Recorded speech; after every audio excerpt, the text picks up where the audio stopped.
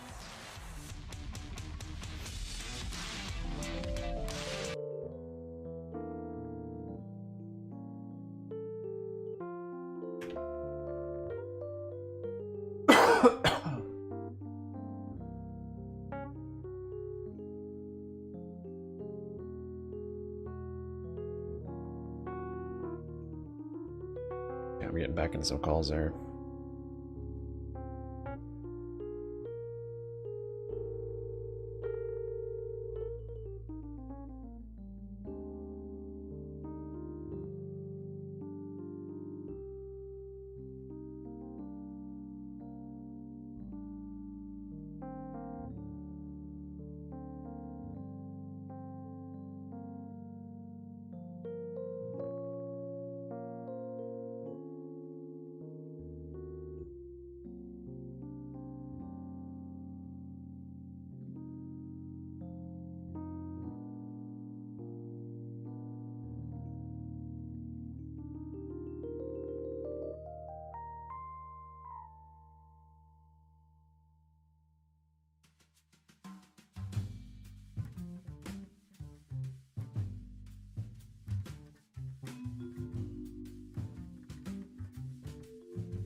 Oof.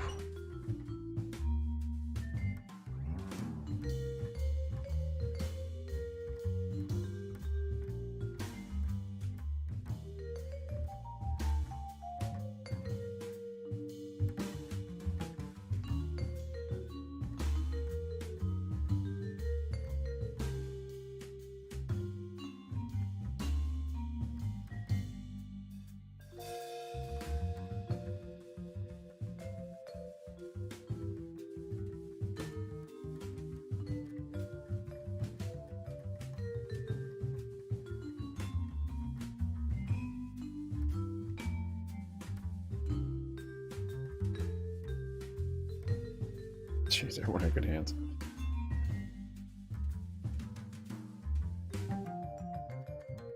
I got lucky with his all in. Getting some more calls there.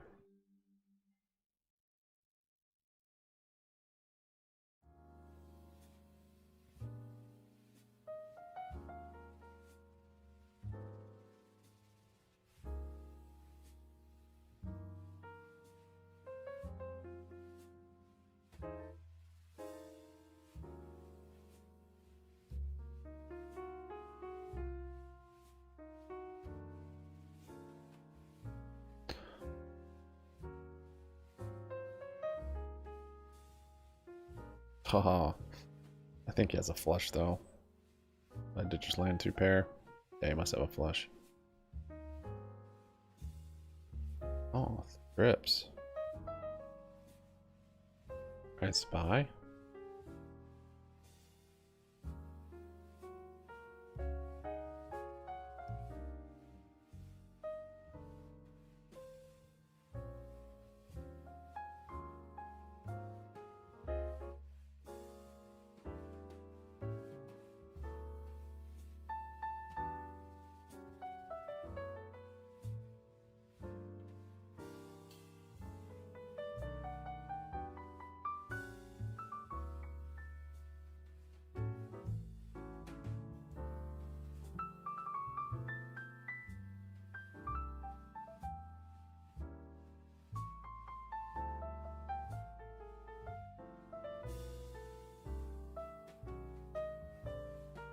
$12.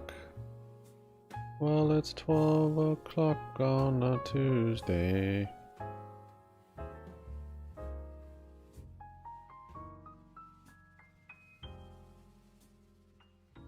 She's got me feeling alright.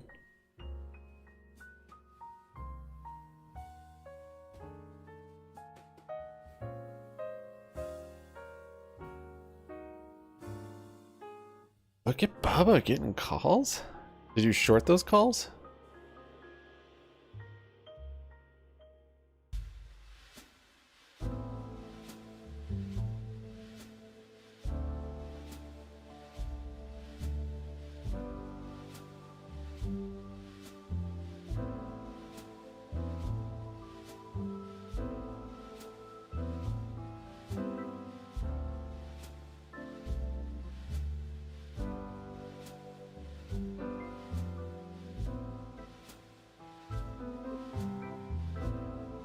Here's a little rip.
I have volume coming on SPY also.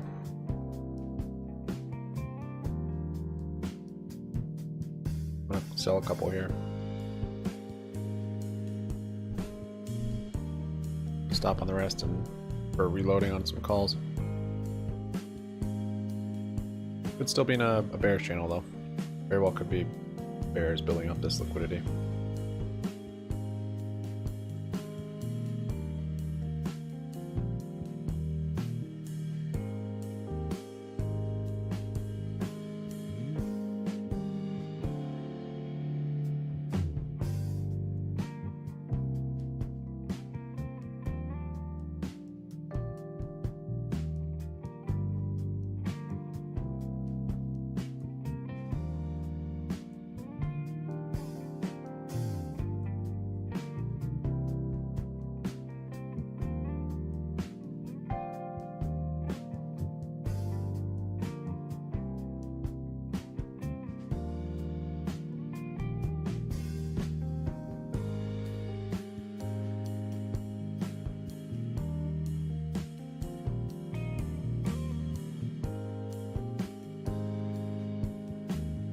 I'm selling a couple more there.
Wow, that went higher than I thought on that first rip.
Bubba parabolic learning curve.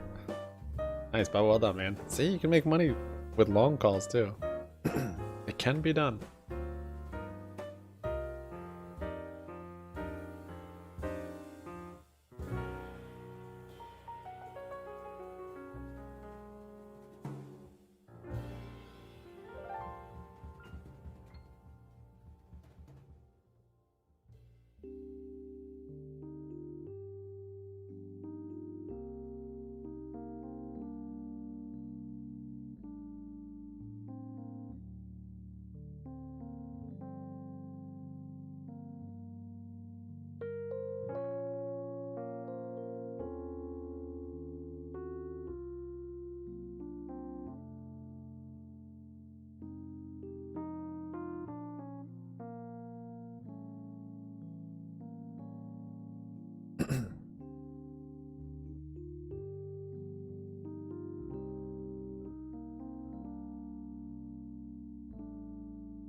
Now, was that bears building liquidity? Or just bulls building liquidity?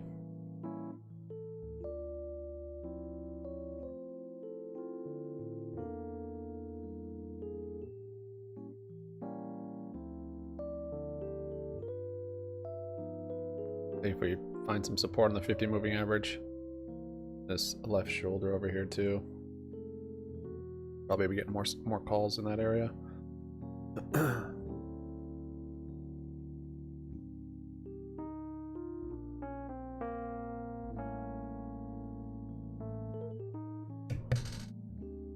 Nice, Bubba. Hope you're practicing good risk management, though. Risk management usually just comes into play when you're losing trade. But it applies with winning trades too, like scaling out, scaling in. Profit targets. You had a good profit target here, though. I think this is the number you called, right? Just about.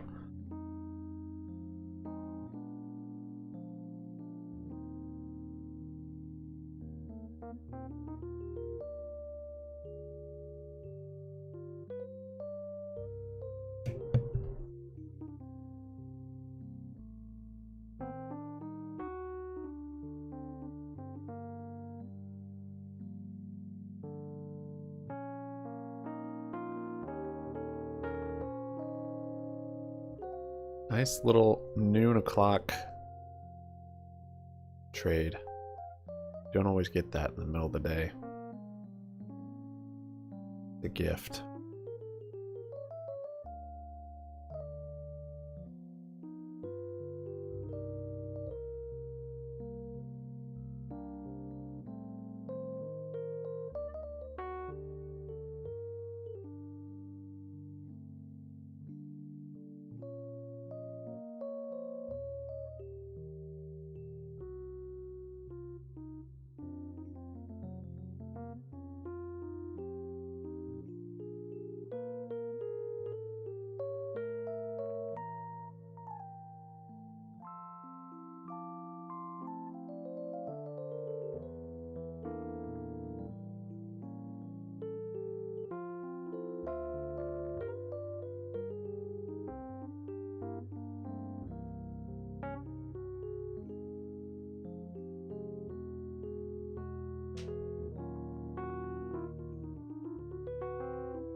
interested in Friday's news because we had some more real-time data. But I think, seeing these sell-offs here, I think understanding more of that detail Friday, where the sectors are that are really showing this strength is going to be extremely important here.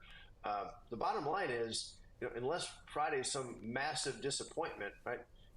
This number this morning, the ADP number tomorrow, you got jobless claims on Thursday. If these all sort of fall in the same trend of strong and stronger, that is bad news for stocks, right? It doesn't mean it's bad news for the economy, but that's bad news for stocks because the Fed is going to be that much more, I think, incessant on getting rates to a point where they feel like they can turn that number. And I've been saying this for a long time.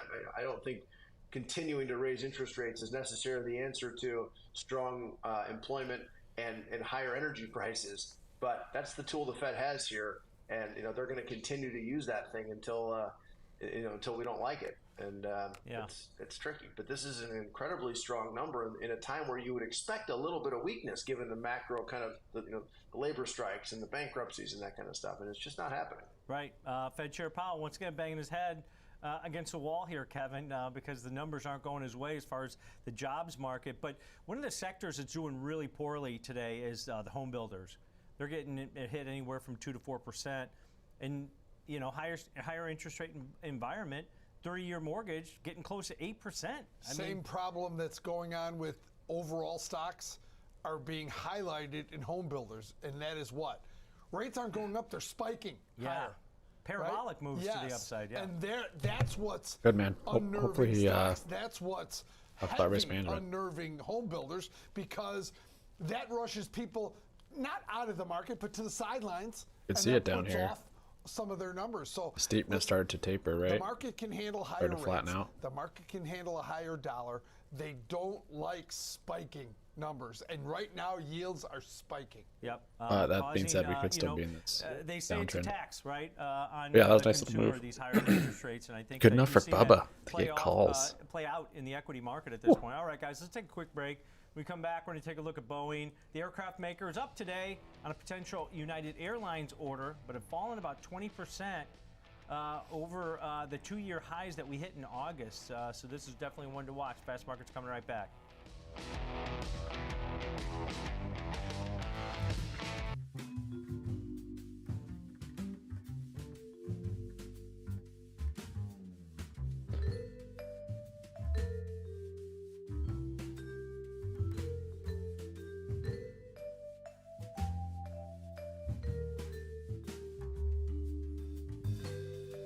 Be patient on getting more calls here. Probably the time.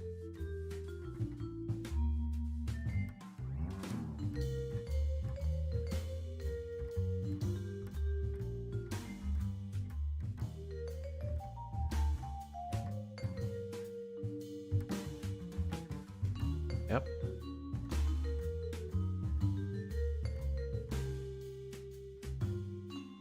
Didn't quite get the big dip I was looking for, but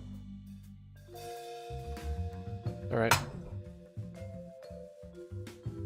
A lot of action midday. This is great.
Back down a bit.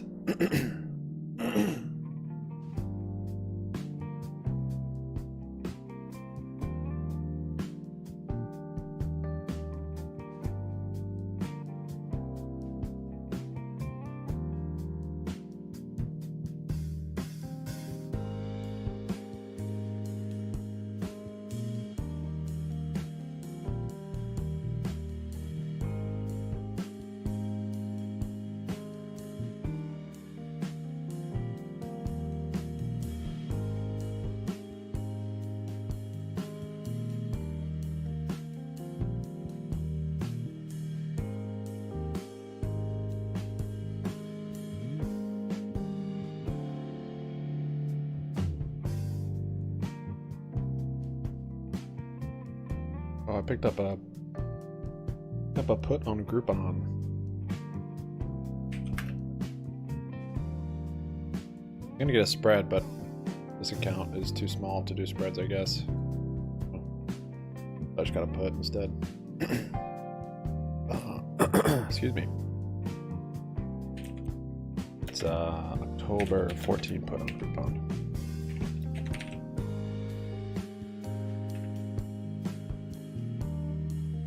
I like the RSI divergence. Got on the daily here, and just rallied. Due for a pretty good pullback.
$1,200 basically, potential profit on the upside versus just the cost of the trade being your risk to the downside.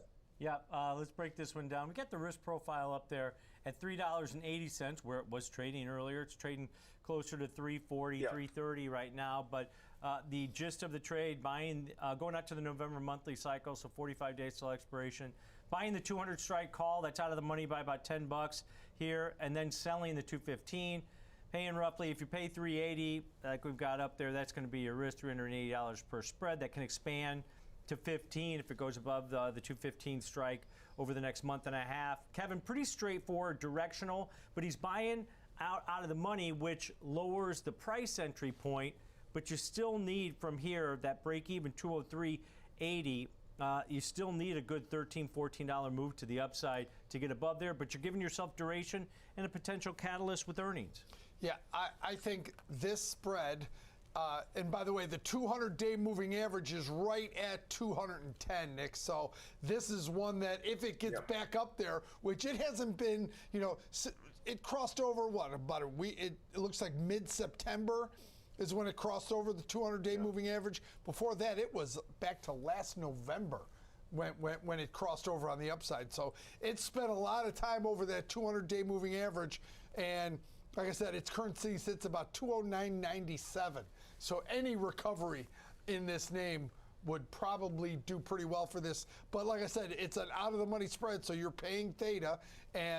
But he has gone out to November 17th, so he's got some time. Yeah, and that earnings event at the end of the month might provide that catalyst. I think one of the key things on directionally directional verticals such as this, where you're paying a debit and that's your risk on it, $380 per spread, is the fact that, hey, if this thing spikes up to 210, it expands the price of this vertical, the market's open, liquidity is provided, you can close a portion of it, all of it, adjust it based on what you think that might happen. So you get a little bit more flexibility as far as trade management on that one. But a good look at a bullish call vertical, giving yourself a little bit of duration, maybe taking advantage of a potential catalyst to the upside or a rebound. All right, that's going to do it for us. Thanks to Nick Theodorakis for joining us. But after the break, Kevin and I are going to be joined by Megan Brantley from Likefolio for a discussion on Spotify and the data on the stock moves. The music streaming service has seen its stock rally nearly 100% so far in 2023. Stick around, we're coming right back.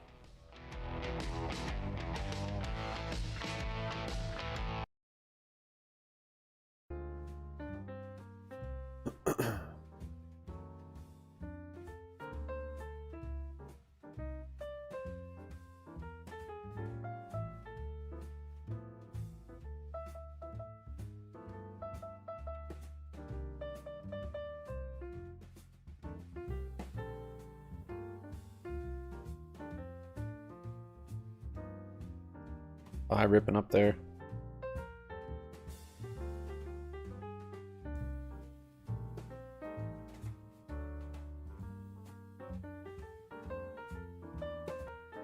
Oh, and a reversal.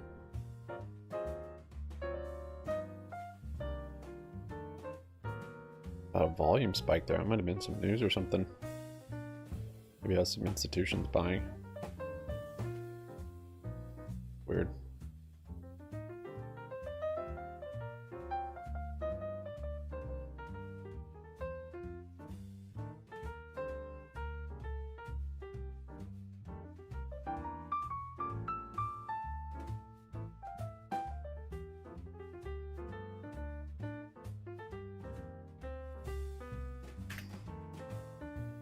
AMC above VWAP now, only down 1.3.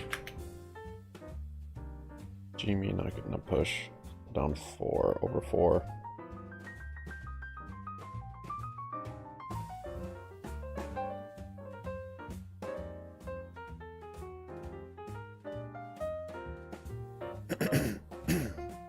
I'll close a couple of these calls at VWAP.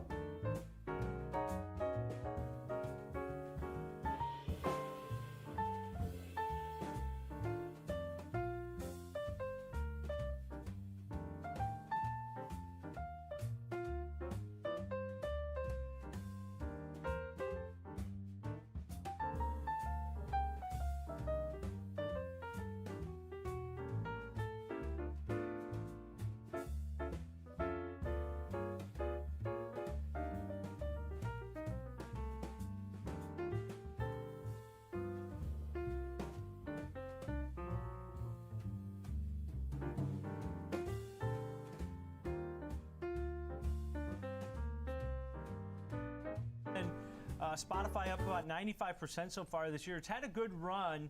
I know they had a recent price increase on their subscription services, but this global streamer just continues to grow. Are they beating their competitors at this point, Megan? What kind of data do you have?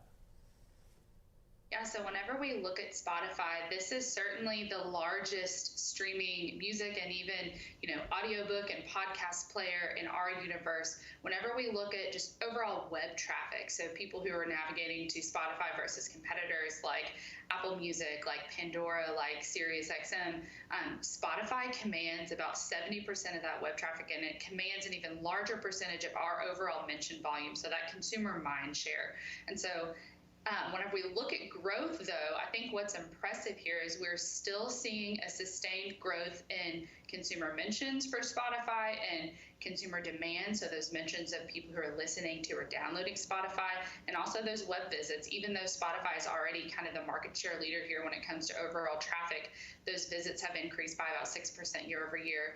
This chart here, this is just showcasing overall consumer mentions of Spotify, and we see that rising higher by about 16% year over year. So a nice little clip, and it does it supports this move in the stock that we've seen to the upside. I think that, we even came and talked to you guys last September when Spotify announced that it was getting into audiobooks, and we said, this could be a significant spark. We've talked about, their moves in AI with their DJ feature, and I think that this is serving as a significant spark to just expand Spotify's reach when it comes to streaming audio content. But one player I think on this chart you can see is Apple Music. We are seeing some traction with Apple Music when it comes to just overall growth. So, it's not free from competition, and I think Apple Music is its biggest competitor here, and certainly one that we'll be watching. But just overall, this Spotify continues to be the largest player in our universe and is continuing to expand its reach, at least according to our data.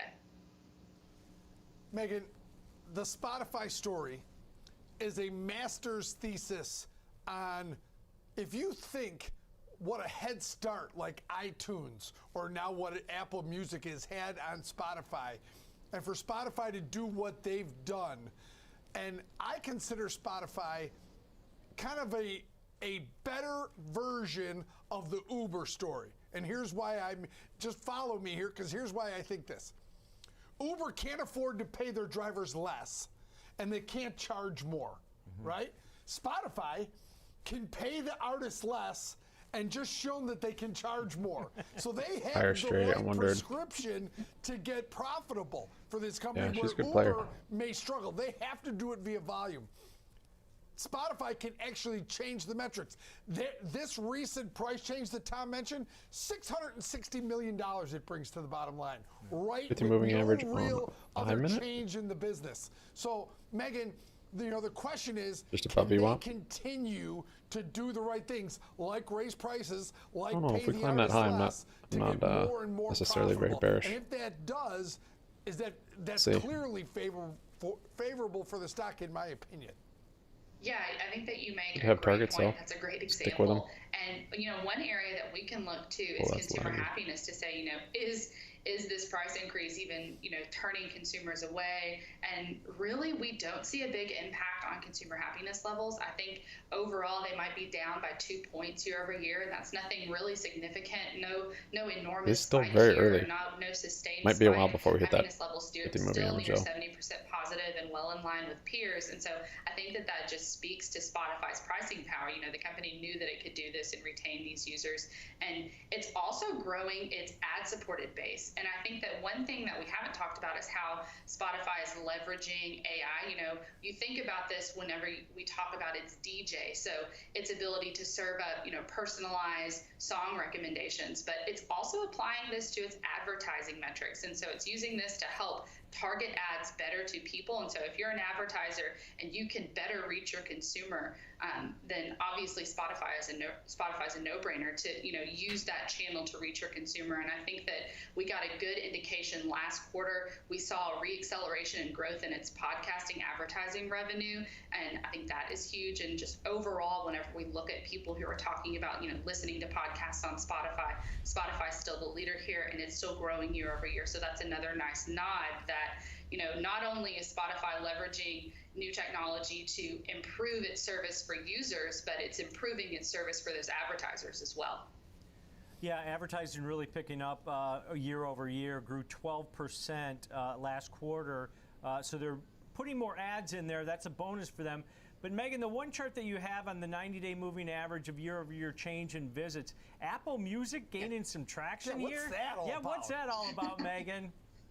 I know. This is just something I think that, Apple obviously is trying to make moves. It's trying to recapture, what could have been its best lead, as you pointed out, with iTunes that, grow its service. But I think that the important thing here to consider is that it has a lot of room to grow in order to close that gap with Spotify. Whenever we look at just overarching web visits, Spotify dominates. It also dominates when it comes to mention volume. But there are, Apple Music is gaining traction here. here. So this is something for, investors to watch and just for us to be aware of, that consumers do have other options. And so that's why Spotify is investing in its own platform and making it as sticky for consumers as it possibly can, especially as it increases prices, so that no one jumps ship. So this is just something to watch and something to monitor. But based on our data and just the overall volume that we're looking at, Spotify is still the clear leader here. Yep, definitely. And then you look at Pandora starting to fall a little bit. Remember, there's like iHeartRadio is still out there, I think.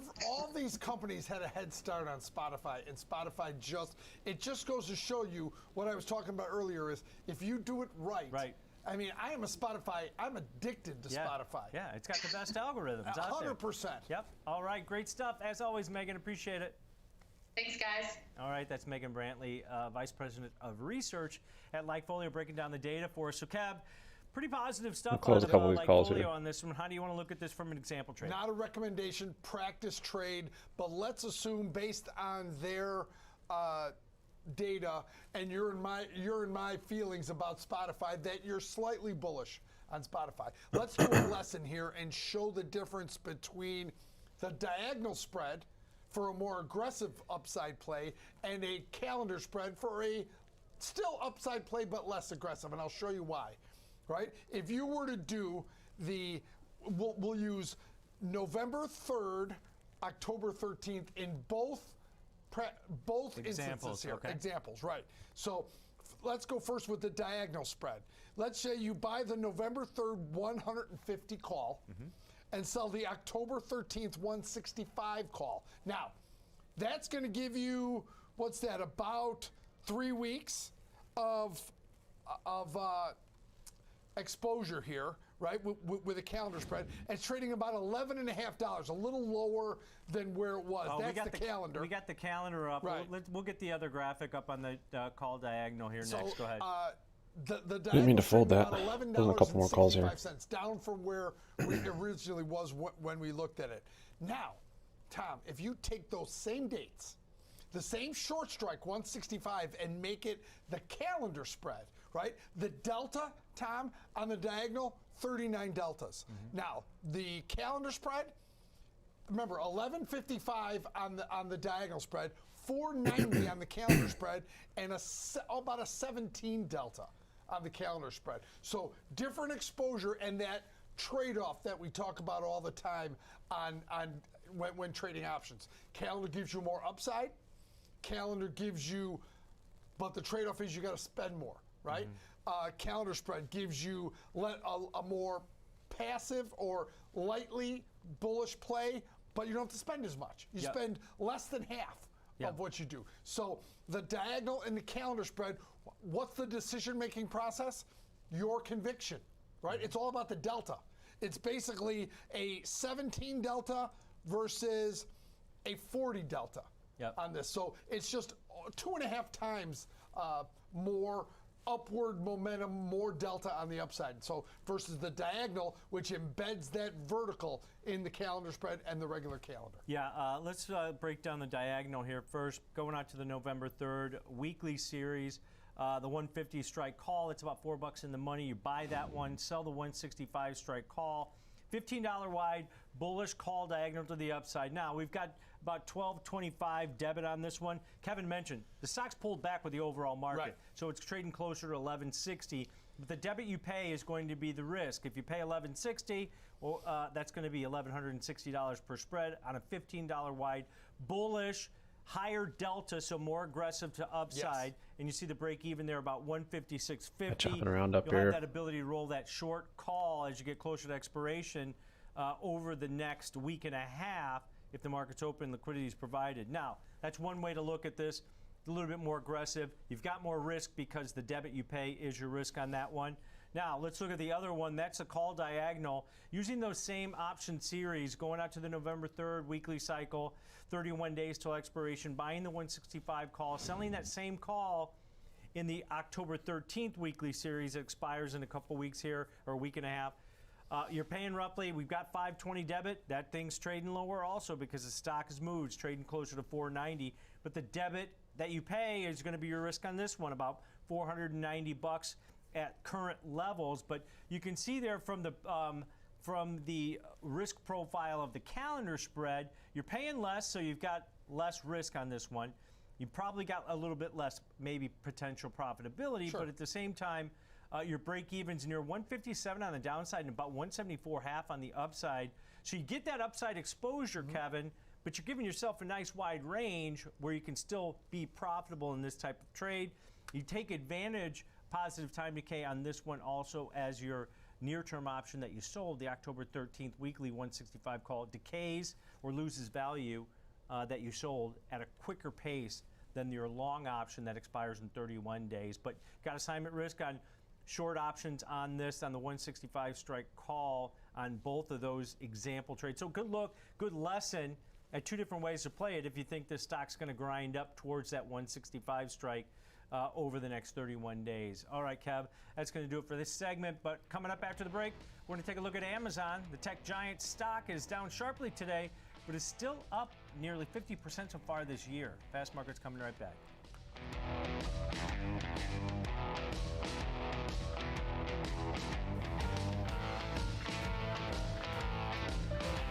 My dad was a hard worker.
pullbacks. The trend still remains to the upside. The key level here that the bulls want to see this one get above is at 95 level. Keep in mind, yesterday you had that call from Citibank for $70 crude, kind of bucking the trend we've been hearing.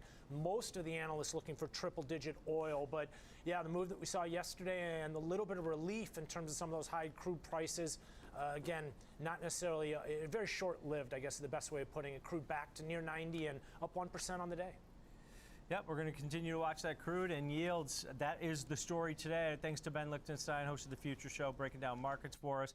But now let's bring in George Tillis, senior markets correspondent here on the network. George, we're talking Amazon's had a pretty good run so far this year, outperforming. It seems like they're losing market share in cloud, but maybe stabilizing a little bit there. On the retail side, margins aren't going down anymore. What's your take here on Amazon? I think this is an interesting company, obviously, interesting situation. I think at the end of the day, we have to sort of separate the e-commerce business, which we know is very convenient for consumers like myself who utilize it all the time, but it's also very costly. I think if you look at the core business for Amazon, which is the e-commerce, and separate the other elements to their business, which is really technology, I think that's where it becomes a little bit more interesting. Now, as you mentioned, Amazon Web Services was a leader in cloud. They are still effectively the largest market share component of the public and private cloud ecosystem, but they're losing market share to other cloud computing companies like Google, for instance, and not necessarily a bad thing, as long as, of course, Amazon continues to increase its revenue base. In this case, if you think about their e-commerce business, that actually increases the amount of traffic to their website, which then, of course, through Prime membership, which effectively has over 200 million subscribers, can, of course, add additional services, which includes like Amazon Prime Video, which also increases, of course, viewers and hits for advertisers. And I think that's another revenue driver that is also sort of underpinning Amazon's growth trajectory on a forward basis. So if you look at the core business, I think you have to look at the high multiple first. It's trading at around 60 times forward earnings. Its net income, around 2.4%, is really in line with other retailers like Costco and Walmart. But at the same time, gross margins for Amazon are significantly higher because it's really a technology e-commerce company versus, if you will, a brick and mortar based business, let's say like Costco or Walmart. I think if you consider the ecosystem that Amazon has created and all the traffic that goes to their website, that's really a driver for growth, not only for cloud computing, which we know AI demands are going to be still there, especially growing forward into 2030 for hosting infrastructure software on the cloud. That's what Amazon does alongside with Google and Microsoft. But the e-commerce division really drives lots of traffic. It's not only the components of third-party resellers and, of course, Amazon direct-to-consumer sales, but also, if you will, the advertising revenue the company's going to be generating in the future. And I think that's one of the growth drivers a lot of the analysts are still seeing in this name. George, there's a lot of interesting things going on at Amazon right now. But think about this, yeah. George. What would Amazon be trading? And I don't need an exact, just you can give me a higher or lower. If the FTC came in and said, we're going to break Amazon up, would the stock go down or up? I think it would go up sharply, right, on the pieces. Yeah, I suggest if that does happen, that would probably unlock the multiple associated with the technology business. So therefore, one would assume that, it'd probably go higher. I think at the end of the day, a lot of times, in most cases, a lot of these FTC lawsuits essentially cause headlines more so than damage to the underlying company. Yeah, and absolutely. If you look at this, retail sales, only e-commerce sales at Amazon e-commerce sales overall are still only 15% of the market at this point. So that's a big investment into e-commerce is not going anywhere. AWS may have paused in its growth, but that opportunity is still enormous. Yeah, they just invested $4 billion in Anthropic. George, is that the next spot where they hope they don't get broken up so they can work this AI investment in Anthropic into all their products, right?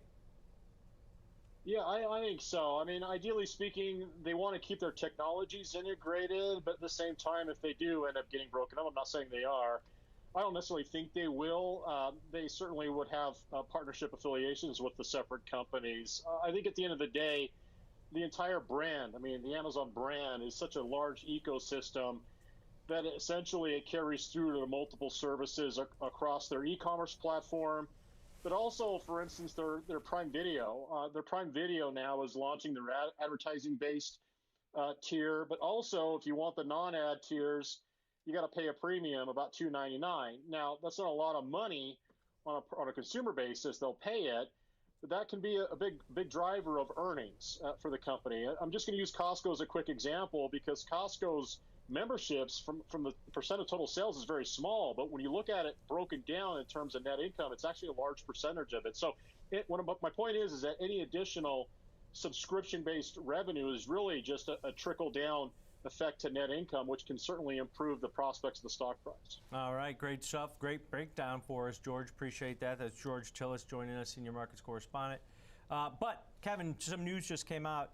Wall Street Journal just reporting right now, Amazon used a secret algorithm to raise prices, codename Project Nessie, where they cited redacted portions of the FTC's monopoly lawsuit against the company. The algorithm helped Amazon improve profits on items across shopping categories and because it led to competitors to raise their prices and charge customers. So some algorithms working, hey, you're searching for this, and everybody starts raising their price. Algorithms do that across the board. They do that in airline prices. Oh, they do it all over the place. Yeah, they do it in airline prices. 100% they do it in airline prices. Minute by minute basis. Exactly. So algorithms, I don't know why that's a headline. Yeah. I mean, I understand why you report it, but it's not. It shouldn't be shocking anybody. Maybe going into FTC into their case. All right, let's get to the example trade here. So with a little bit of caution, the stock's below its 50 and 200 or 100-day moving averages. So I looked at a strategy that takes advantage of, hey, I want some cushion. I want to be more conservative in case the market keeps dragging Amazon down. I looked at selling a short put vertical here, Kev, out in the October 27th weekly series. So I want to avoid earnings on the 2nd of November. So going out to the October 27th weekly series, so a few weeks till expiration here, selling the 123 put, buying the 118 put, $5 wide, short, neutral to bullish, put vertical. I'm collecting roughly about $1.60 credit. It's trading about $1.65, $1.67. But if I collect $1.60 credit, that's what I can make. But it takes my break even down to 121.40, Kevin, on this one. Probability of out of the money in the 123 put is about a 56%. So it's a bit aggressive, but the stock has moved since we put this trade in. But it's still a buy the dip. It's deltas on the dip strategy that you still got $2.30 before you hit your short strike. Yeah, this stock just about 3 weeks ago was trading nearly $146 a share. So it's off about $20, $21 from those levels. So if you think there's going to be a rebound, this is a type of strategy that takes advantage of that. You collect 160, you've got $3.40 or $340 in risk per spread on this one too. So keep that in mind. Assignment risk on your short option, but as Kevin mentioned, you've got a better probability of success on this one. You just need it to remain above that short 123 strike out into the October 27th weekly series. That expires in 24 days and avoids earnings. All right, that's going to do it for Kevin and I today here on Fast Market. But stick around. Next Gen Investing's coming up.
Grab some more calls in their break.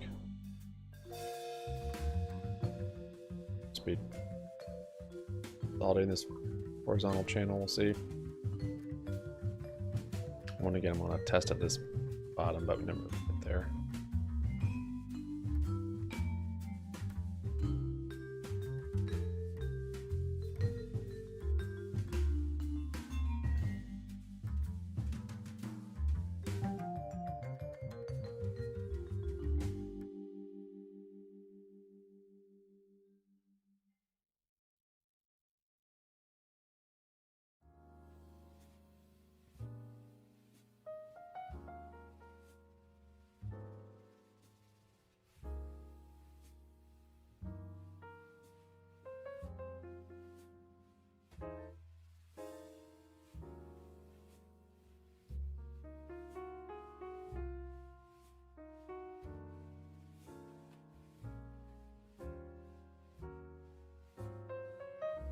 I'm playing the breakout, I gotta play the retest.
There goes SPY.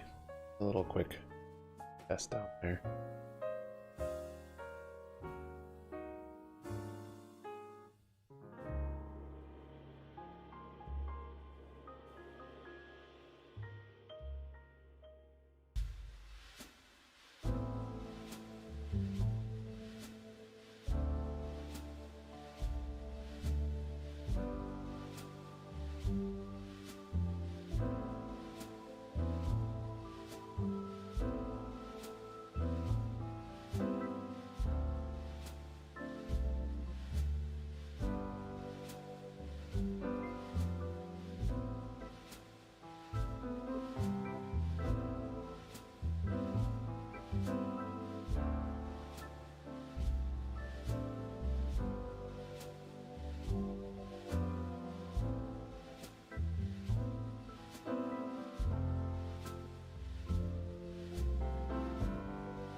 with, again, a name we used to talk about all the time that we have not visited in quite some time now. But our next name today is Chipotle, and this story really stuck out to me because it's so odd for a company that operates, given that they definitely, I would say, serve a model where you as a consumer can watch your food being made. But now perhaps you don't even need a person to make your food for you. They are adding to their cohort of robot chefs, and this time they are looking to speed up the productions of their salads and burrito bowls, saying they're testing this new automatic production line for those different orders in terms of their digital orders. Orders placed online ahead of time will be routed to this new system, which dispenses an empty plate that positions itself under the dispensers for these selected ingredients. They will automatically portion each ingredient into the bowl, and then the completed bowl will pop up at the end of the line, ready for pickup. So employees can still be preparing these burritos and tacos and quesadillas simultaneously, while some of these bowls will be pre-prepared. Chipotle does estimate that around 65% of their digital orders are bowls or salads, so the cobotic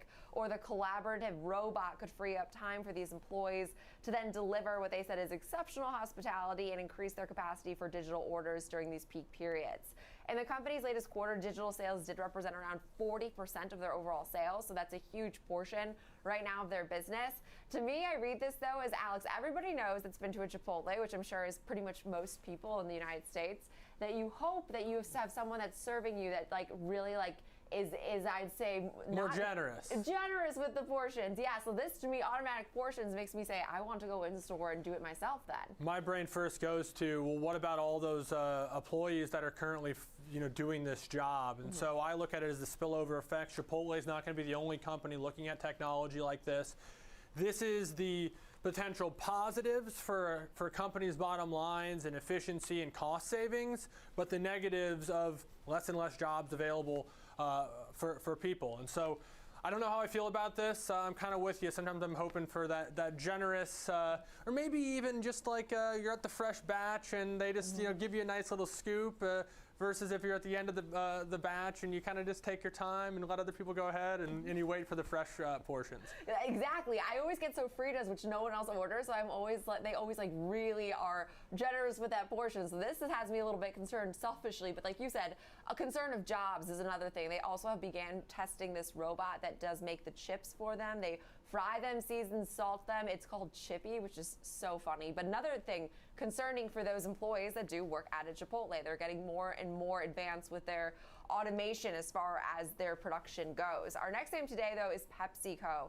PepsiCo is seeing some weakness. I mean, this name is down 7.5% this year. JP Morgan trimming its price target actually to $188 a share from $203 with an overweight rating. Now they're pacing for their worst close in nearly a year. Pepsi is down now 12 of the last 13 trading sessions. We do see analysts still optimistic ever so slightly. We have nine buys, 10 holds, 1 underperform. Average price target of $198 a share does imply around 19% upside from their current levels. But again, this name's fallen around 15% from their 52-week high. It's just been slowly but surely moving to the downside, and we need an update for them after 12 down days, not consecutively, but 12 of the last 13 is pretty brutal. That's uncharacteristic for a company that has been a bright spot for several years now. Pepsi, Frito-Lay, PepsiCo, as we know it, of course. Keeping the rating as is, adjusting the price target, largely probably to catch up with some of that recent movement. But earnings in the next few weeks, this is going to be one that certainly has my attention. Uncharacteristic selling in a name that's been so strong. And we know that Frito-Lay business has been a huge bright spot for them as they've shifted away from some of these just pure beverage plays, and they're obviously now a major snack maker. Not enough, though, to lift shares as of late. And our last name is actually oddly similar to our Chipotle story. That is with Domino's Pizza, which did announce that they have joined forces with Microsoft now to create the next generation of pizza ordering and store operations with, you guessed it, all things generative AI. So together the companies will be leveraging the Azure OpenAI service to transform Domino's consumer experiences by enhancing this order process as well as personalization and simplification of that overall process. Now, with Microsoft being its primary cloud provider, Domino's has already begun experimenting with data and AI capabilities, working on modernizing their store systems, which has evolved past the early stages now, they said, through this AI assistant, and intended to help a lot of these store managers by saving time on daily tasks like inventory management, ingredient ordering, and staff scheduling. Also, they have plans to streamline their pizza preparation and quality control with some of these predictive tools, and the generative AI assistant will be designed with the idea of freeing up, again, more of these employees, or, like to our Chipotle story, freeing up employees maybe out of a job. So this is another way that AI is pushing now into the restaurant space. Domino's, I will say, has been at the front of a lot of the breaking technology in the food delivery space. They had that pizza tracker before really Uber Eats or any of these third-party deliveries did have that. But they need a new story here, a new narrative. They're a little bit late to the AI curve, as obviously other companies are adopting more technology in the ordering space. Interesting to partner with Microsoft. I mean, I'm a fan of both Microsoft and Domino's, but again, not enough to lift shares here as we're down, I mean, pretty significantly on this session. I love that you bring up Domino's kind of forward thinking and willingness to invest in technology, but I'm not sure it makes me more likely to order a pizza from Domino's. And I think that's in the end what they got to figure out. That high up such there. A disrupted space the last few years with the barriers that were knocked down for other restaurants with the advent of we hold this channel. Introduction of Uber Eats and other food service delivery companies. I have to wonder too, I mean, this seems like a very deliberate kind of a story here. This is as much a Microsoft story as it is Domino's. This is Microsoft telling the street, here's how we can use this AI, and this is how we're potentially going to monetize it. You have to wonder too, Domino's being one of these early adopters, did they get a nice little sweet deal on this thing? Neither one of them doing nice today, though. Neither one, and Domino's recently rescinding its initial stance that it would be never partnering with these third parties. They did just partner with Uber Eats. I did just get Domino's, but you're right, Alex. This is perhaps not enough to move the needle as far as gaining new consumers. But we'll dive more into, we'll focus on, say, the beverage, the consumer staple S-type names. Today we'll be looking at Pepsi as well as Constellations. More in the charts, as well as looking at some example trades. Stick around, Next Gen Investing. We'll be right back.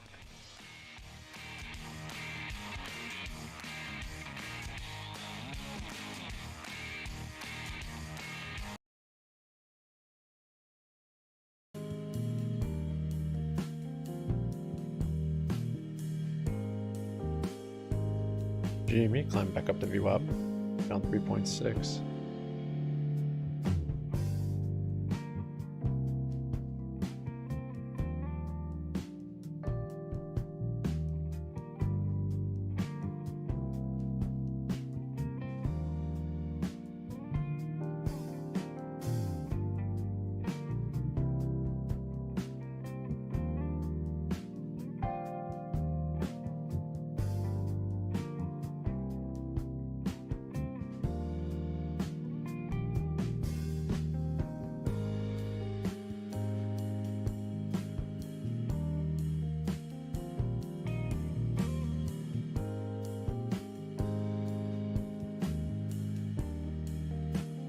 Broke my channel there. Look for a retrace and close. We'll see.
Okay, yeah, I closed my calls.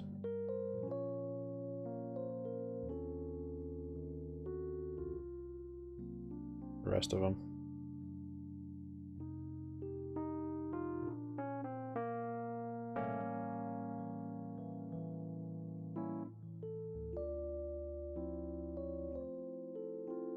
It's kind of tricky because those ones I entered with cost basis on Fidelity, it just separates to the ones that you just entered with, so I don't know what my cost base was on them. Give me like wash sales on it and stuff, so my normal stop loss at break even I couldn't do. GME above VWAP there.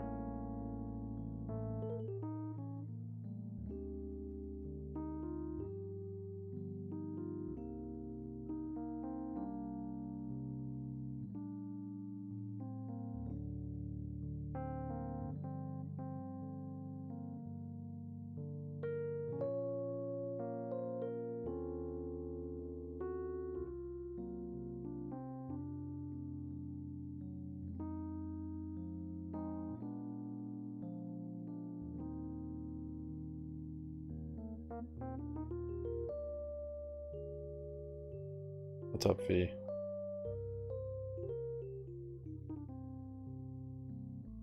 Don't be a donkey.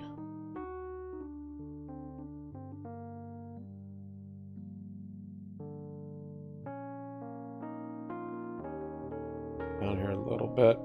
Might be looking for some puts. Still early in the day, actually. This could really just be a big liquidity grab for the bears. Crazy. A lot of action today.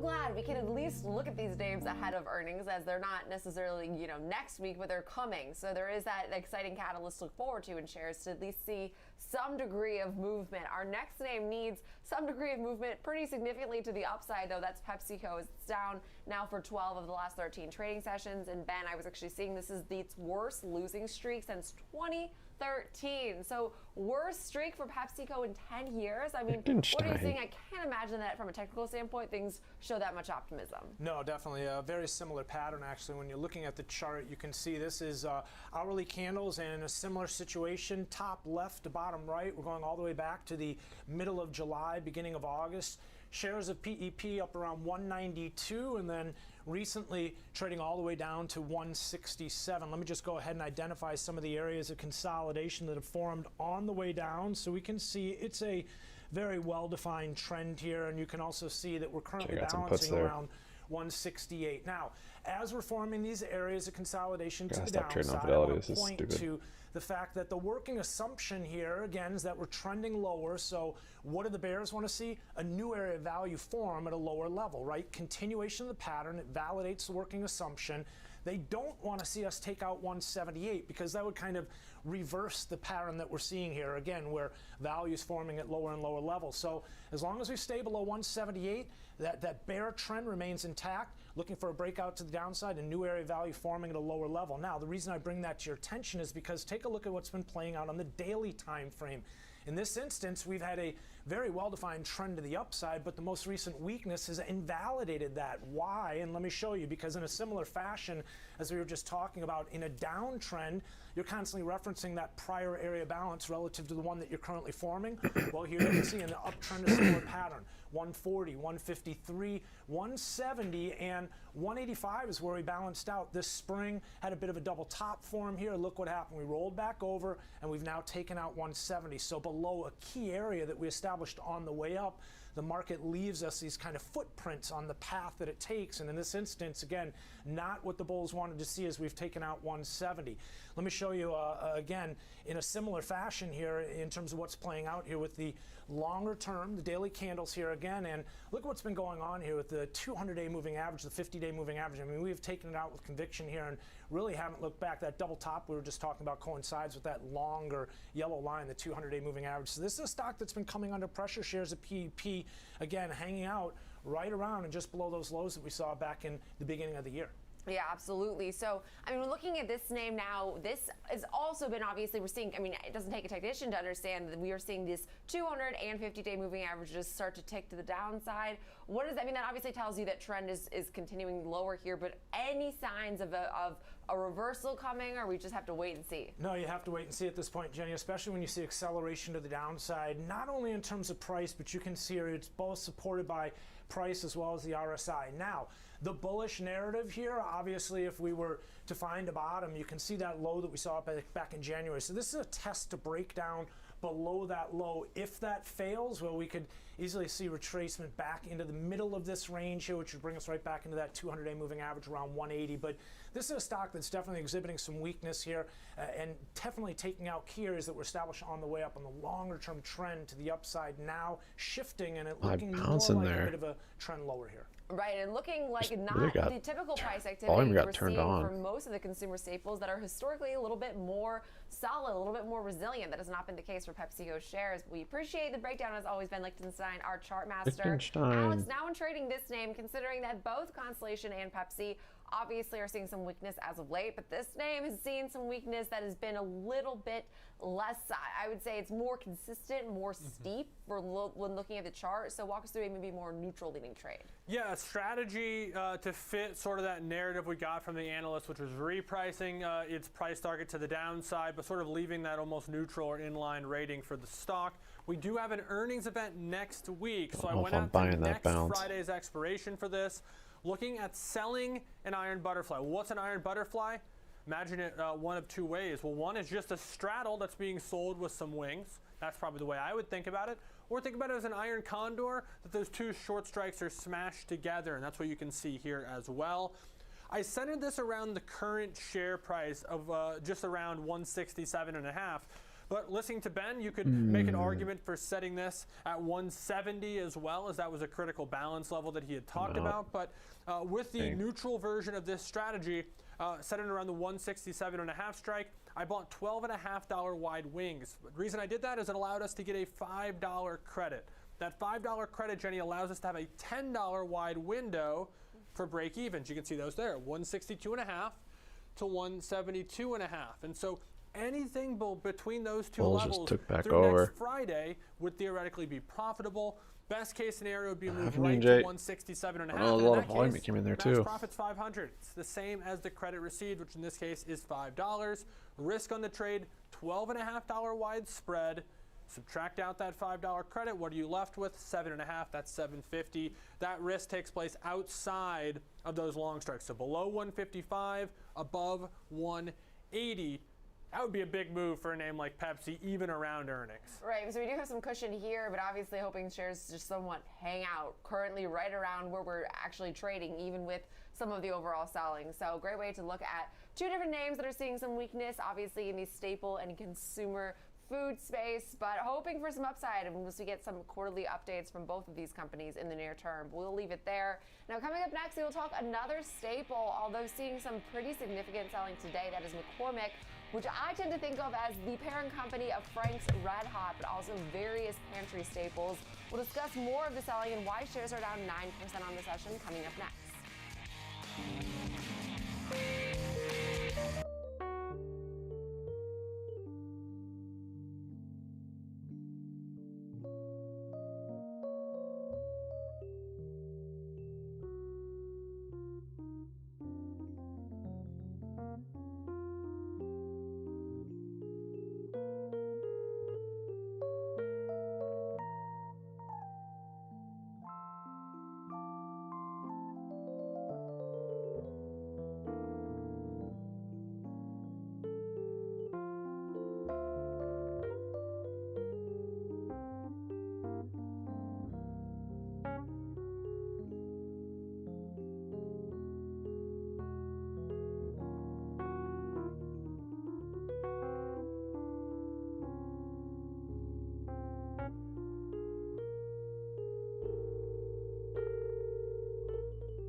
calls. I just got back into those puts.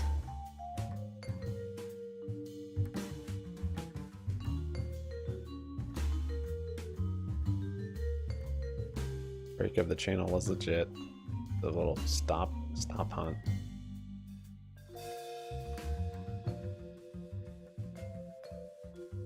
It is kind of still midday, so both be all right. Still, might chop. I don't know.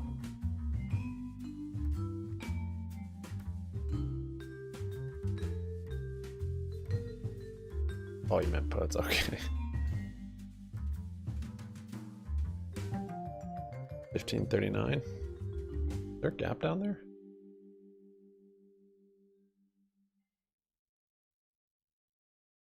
Oh, I mean to the upside? Wait. Oh, up to 1539. Gap we made this morning. At some point, eventually, I would imagine. I don't think it's coming today.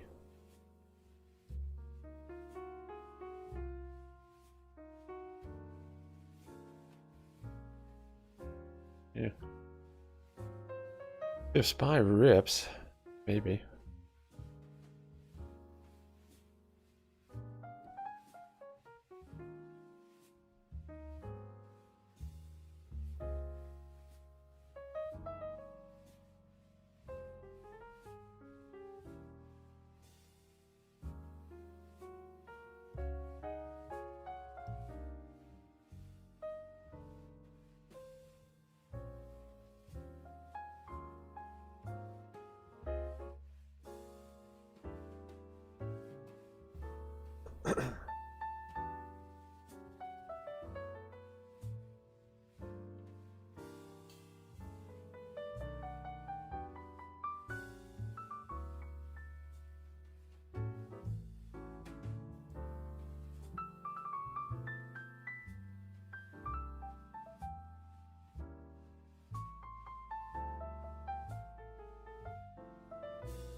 Jeez.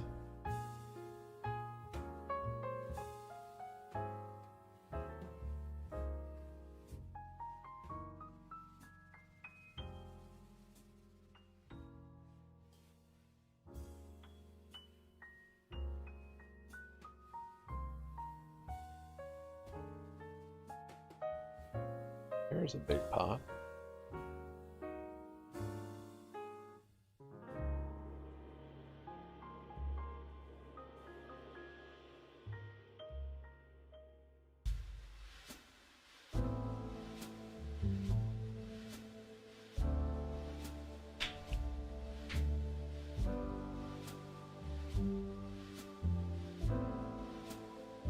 Everybody had a straight. Jeez.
world. But Cholula is another one of their brands as the #1 Mexican hot sauce in the world.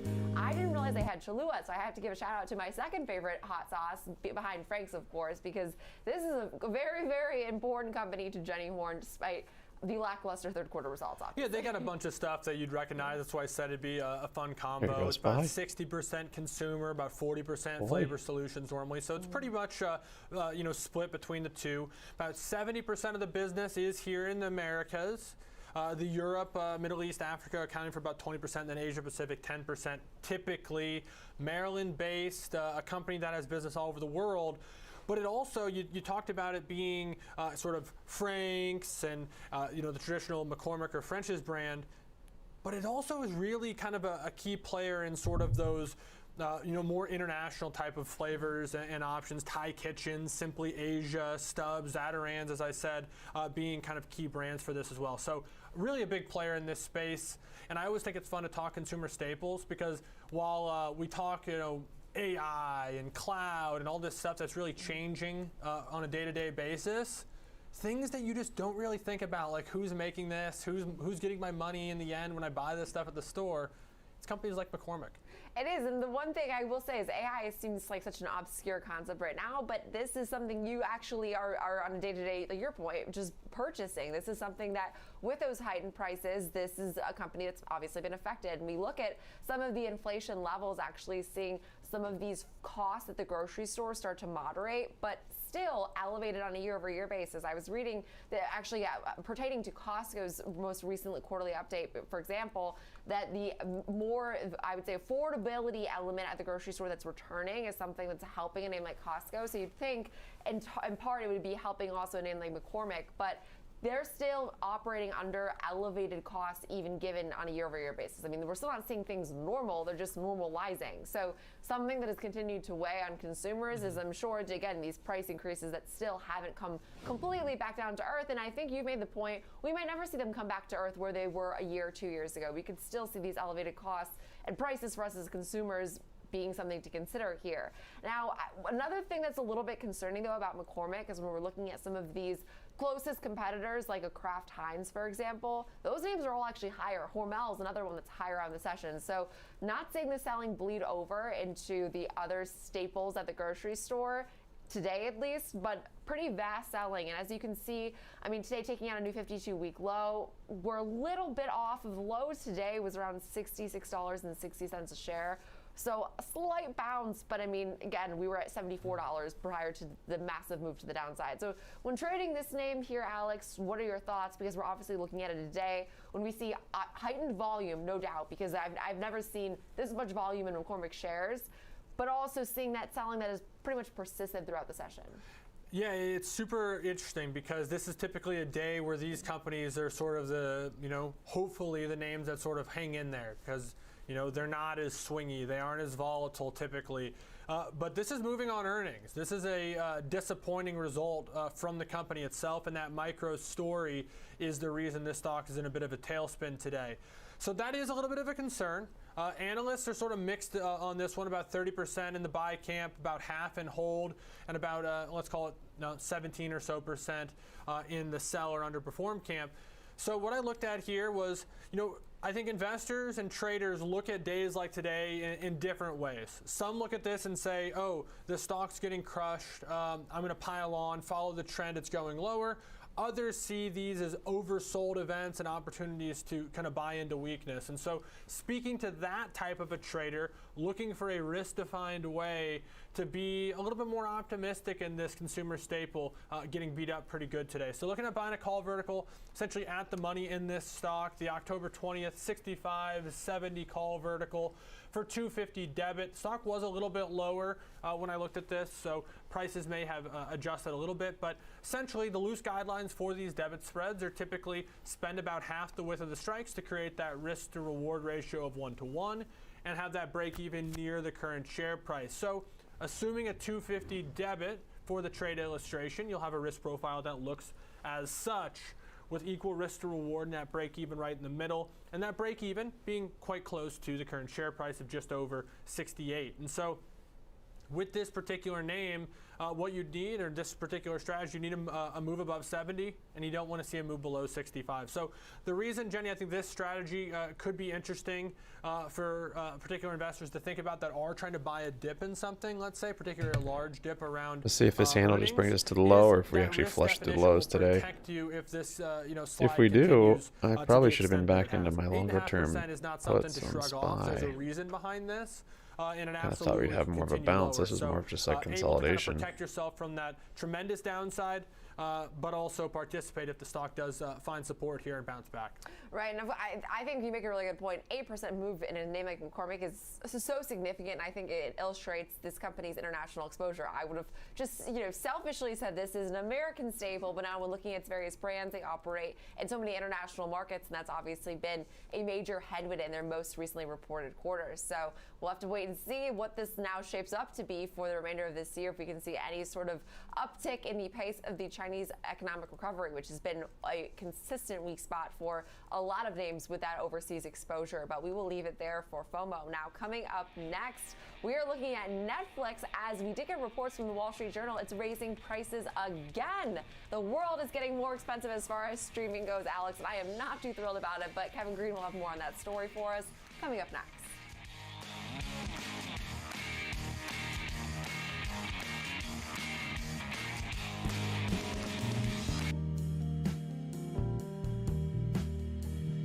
I might add to my puts actually. Get a little retrace maybe the top of this channel.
There.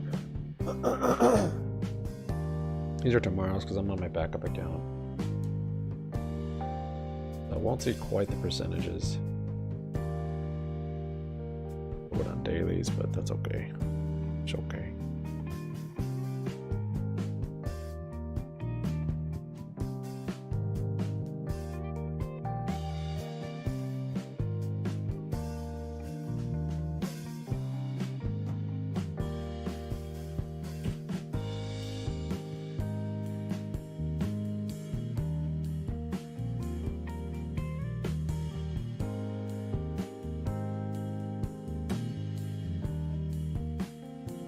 Five more there.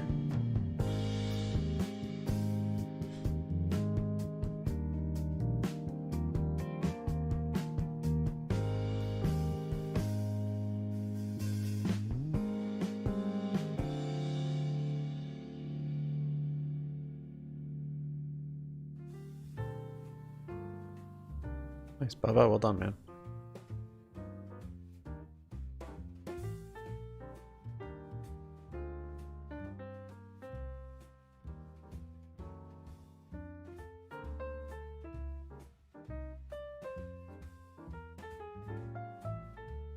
So let them bring down GME down to single digits.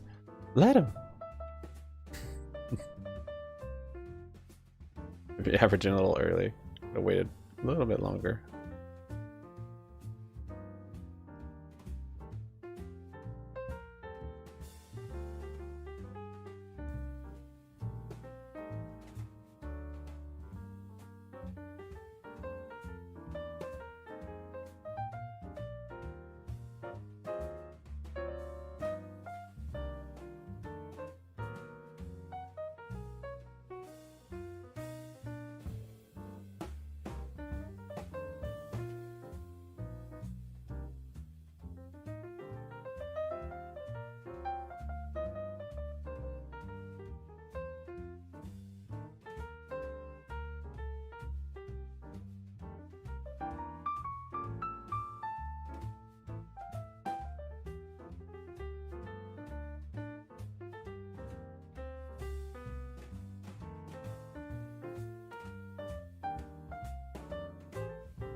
can vary from 20 to even 30% per user, which is a significant base to think about. Kevin, some of us are strong, maybe like Jenny, but some of us are suckers, and we got to watch the things like Love is Blind when they come out, and they can charge me what they're going to charge me. I'm probably still going to pay it. Is that what Netflix is really banking on, that strong kind of brand loyalty in places like here in the U.S. And in Canada?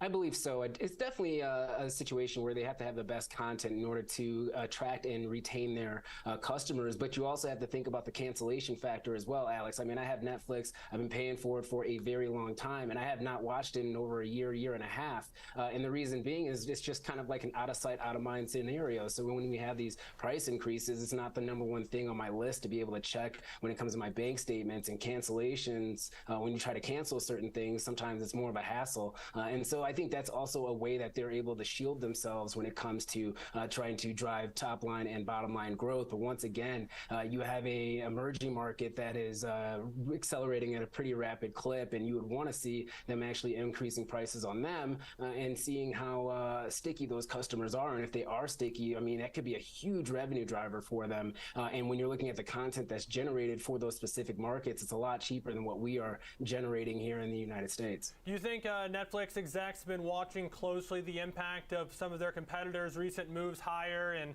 kind of got their math guys on this and saying, hey, if the average increase is 25%, as long as our attrition rate is well below that, this is a positive for our top line? Is that kind of the conversation you'd assume, Kev, that they're having between those execs over at Netflix?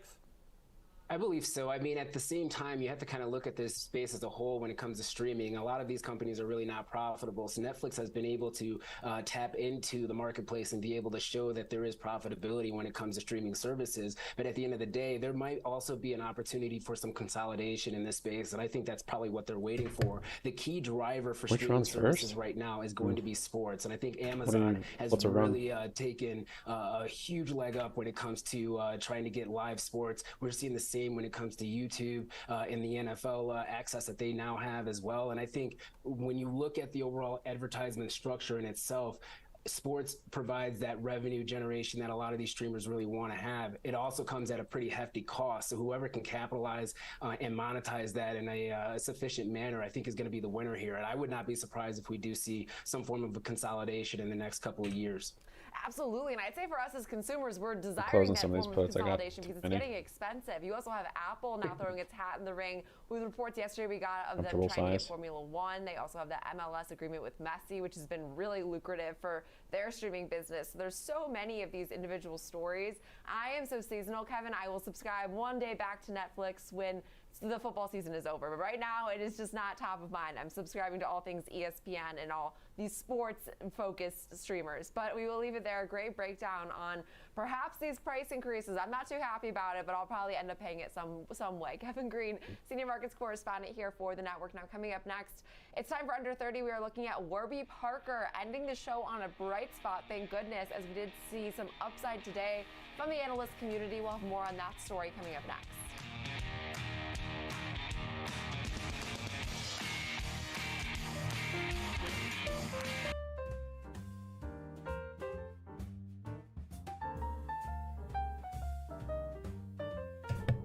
Okay, this buy's coming out a little more. This calls trade earlier, this was the one to go big on. See it coming for a long time. I did get shaken out, but after I got back in. This one wasn't quite as clear.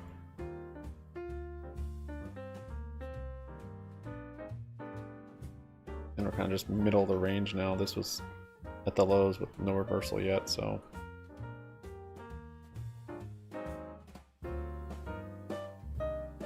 I should just put a stop on the rest of these and look at it.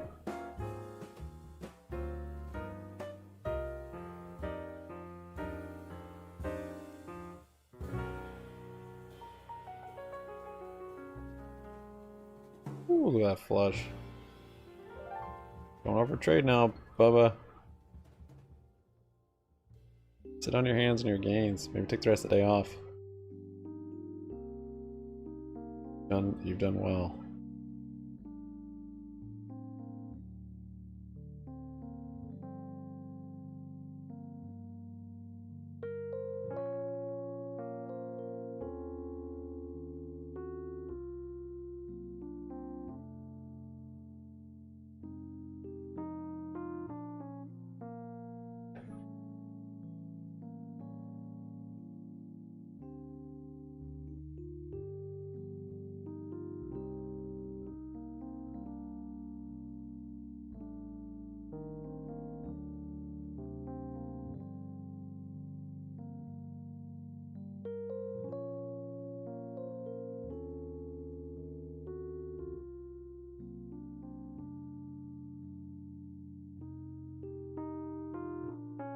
Try and wait for low of the day to cut any more of these.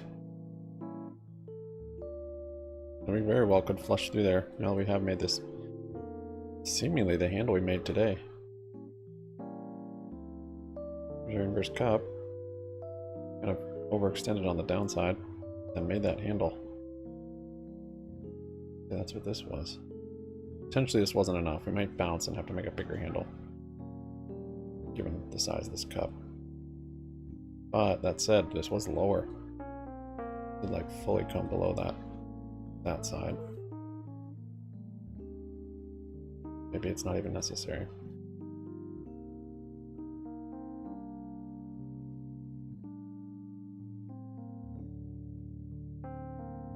Just gonna sell like one at a time here. The low of the channel.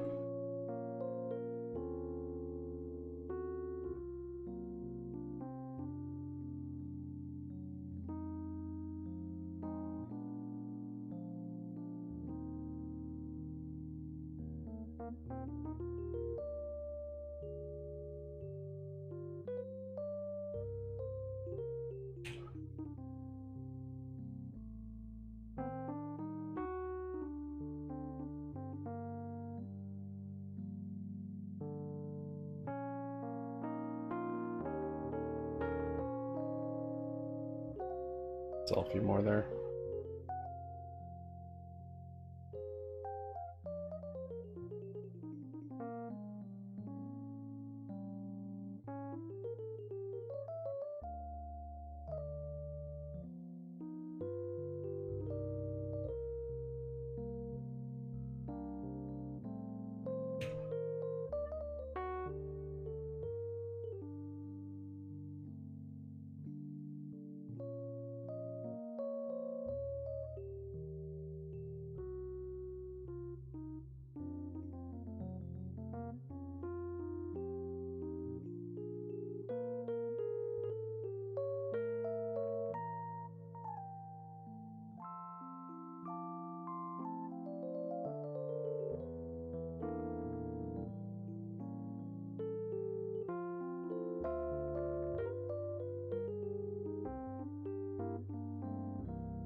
On somewhere there.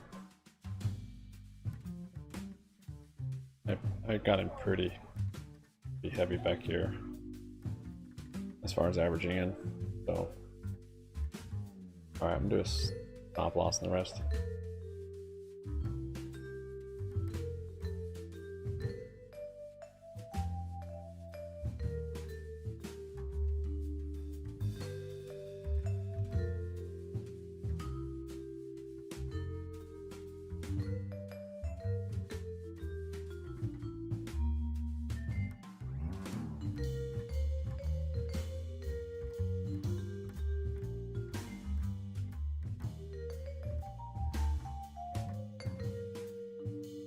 good days like this, you just gotta be ready to go in heavy. Days like yesterday where we knew it was choppy, just don't overtrade. At least don't go in heavy with bad setups. Position sizing in relation to setups is definitely something I'm working on, and very, very important. Positions, I didn't realize how important position sizing was. Not every setup's as good as another setup. And you don't want to have the same position size on every setup, because then you're relying on you. Of course, you can have stop losses and risk management, but still you're kind of relying on you to be more right than you are wrong. Whereas if you have much larger position sizing on much better setups and much smaller on worse ones, you're leveraging so much better.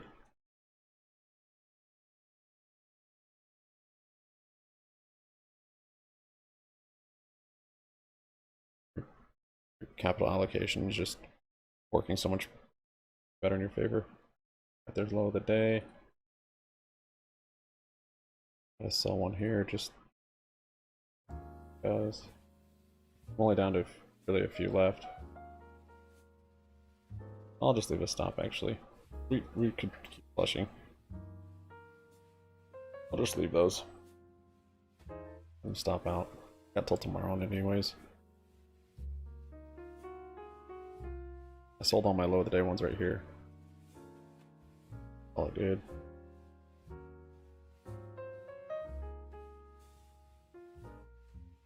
I don't think anybody's at margin risk with GME.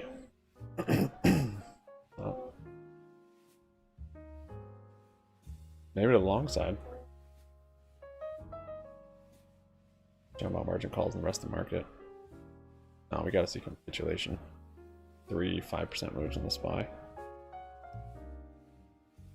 Circuit breaker halts.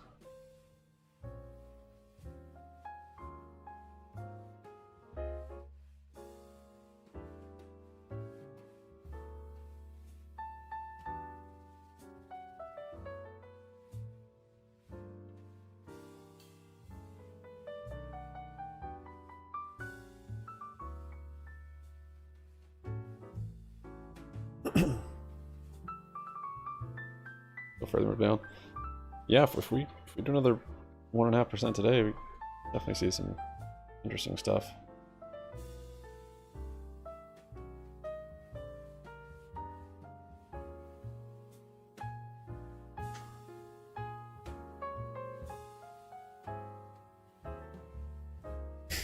Bob is back in the calls.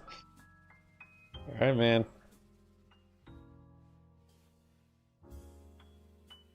At least got pretty good risk to reward here, buying him at the low of the day.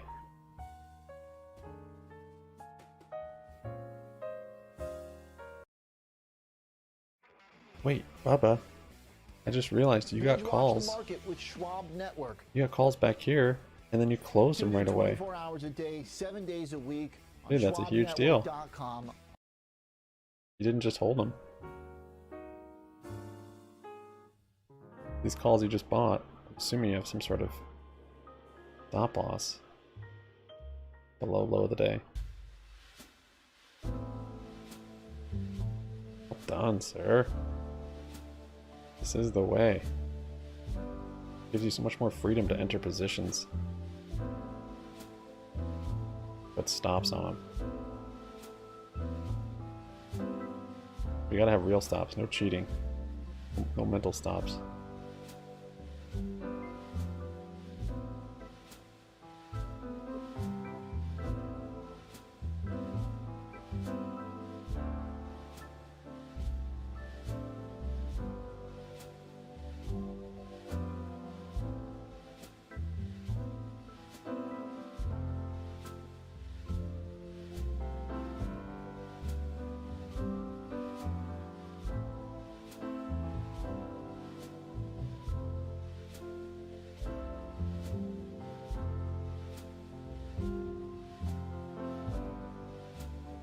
Double bottom could be. Or this could have been the handle, the inverse cup and handle. Just see, but yeah, that's where your stop can protect you. Comfort VWAP, yes, that's right. Safety and VWAP very well could be. Not calling for a reversal though until we see some breaks of this channel. Be inverse head and shoulders too.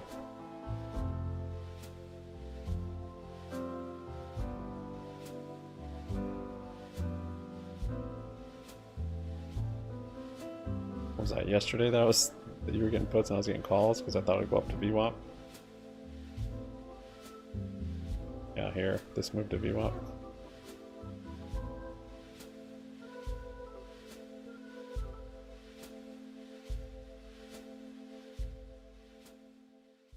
We break, then yeah, I'll close the rest of my puts. Maybe even get calls with you. Actually, no, I've got this. I've got the stop on them. I'll just leave that.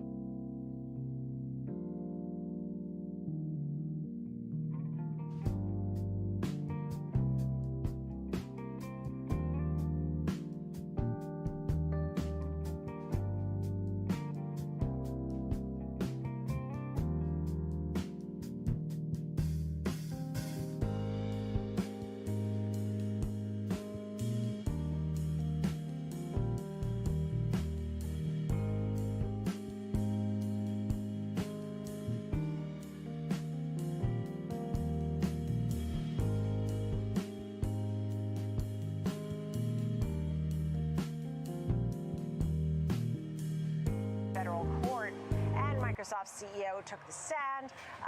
Tell us a little bit about what this means and what you're watching. Well, it's almost a surreal scene, right? When a company so involved in antitrust, like Microsoft, is actually got their CEO on the stand talking against Google Alphabet and their antitrust.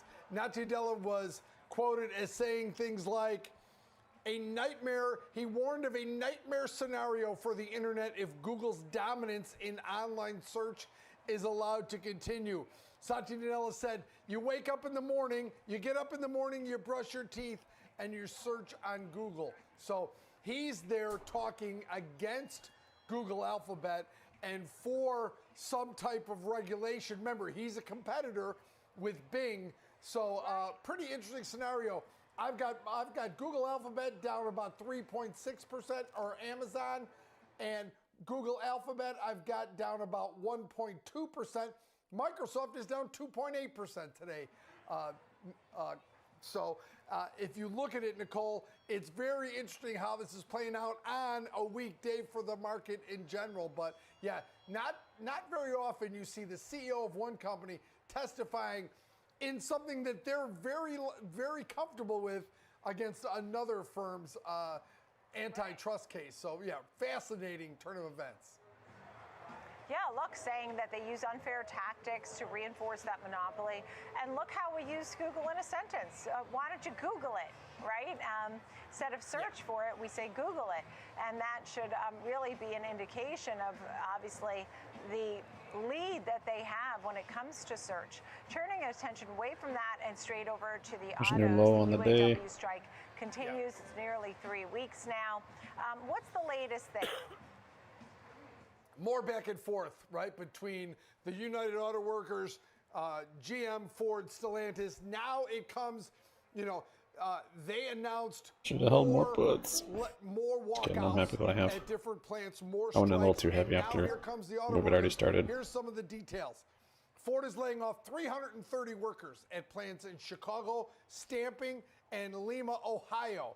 GM's layoffs hit 120 in Parma, Ohio, Metal Center, and 34 in Marion, Indiana. The latest round of about 500 layoffs come on top of thousands already announced. So this is the auto workers saying if some of your workers are striking, that lowers the need for these other workers, so they're laying them off. So there's a back and forth going on. You know, Nicole, that negotiations are going on behind the scenes, but the stakes keep going higher and higher as the UAW calls for a walkout and then the ensuing layoffs from the big three market maker or the big three automakers. So a lot going on there as well as this strike hits. I believe it's the third week, 19th day, almost 3 weeks. All right. Well, yeah. And look, as they have this difficult situation. Dan Ives and others have said how Tesla could really be a beneficiary, right? He has a 350 target on Tesla and not a non-union production line there at Tesla. So obviously an ongoing story. Kevin Hanks, thank you so much. Really appreciate it. Let's take a look at the bigger picture. Matthew Johnson's with us, president, owner, Johnson Wealth and Income Management. Thank you for being here. So look, we've had a tough run. I said, so goes October as August and September has gone. And while the bulk of selling historically happens during that August, September time, the bottom is usually hit in October. And look, we're down over 400 points on the Dow. What are you thinking here? Well, thanks for having me back on again, Nicole. It's anybody's guess right now what the Federal Reserve is going to do, and I think that that's what's weighing on the market so much. We've reached this point with the Federal Reserve where their dialogue to us is very gray. It's very ambiguous. They're using terminology, they're using words where they're telling us we could raise interest rates, maybe we won't, you better be looking for higher interest rates for longer, but in the future we'll probably cut, we just don't know when. And what that really does is it wears on the mind of the average investor. Investors don't have a clear specific direction as to where they're going to go. They're guessing, and one investor's guess is just about as good as the next investor's guess.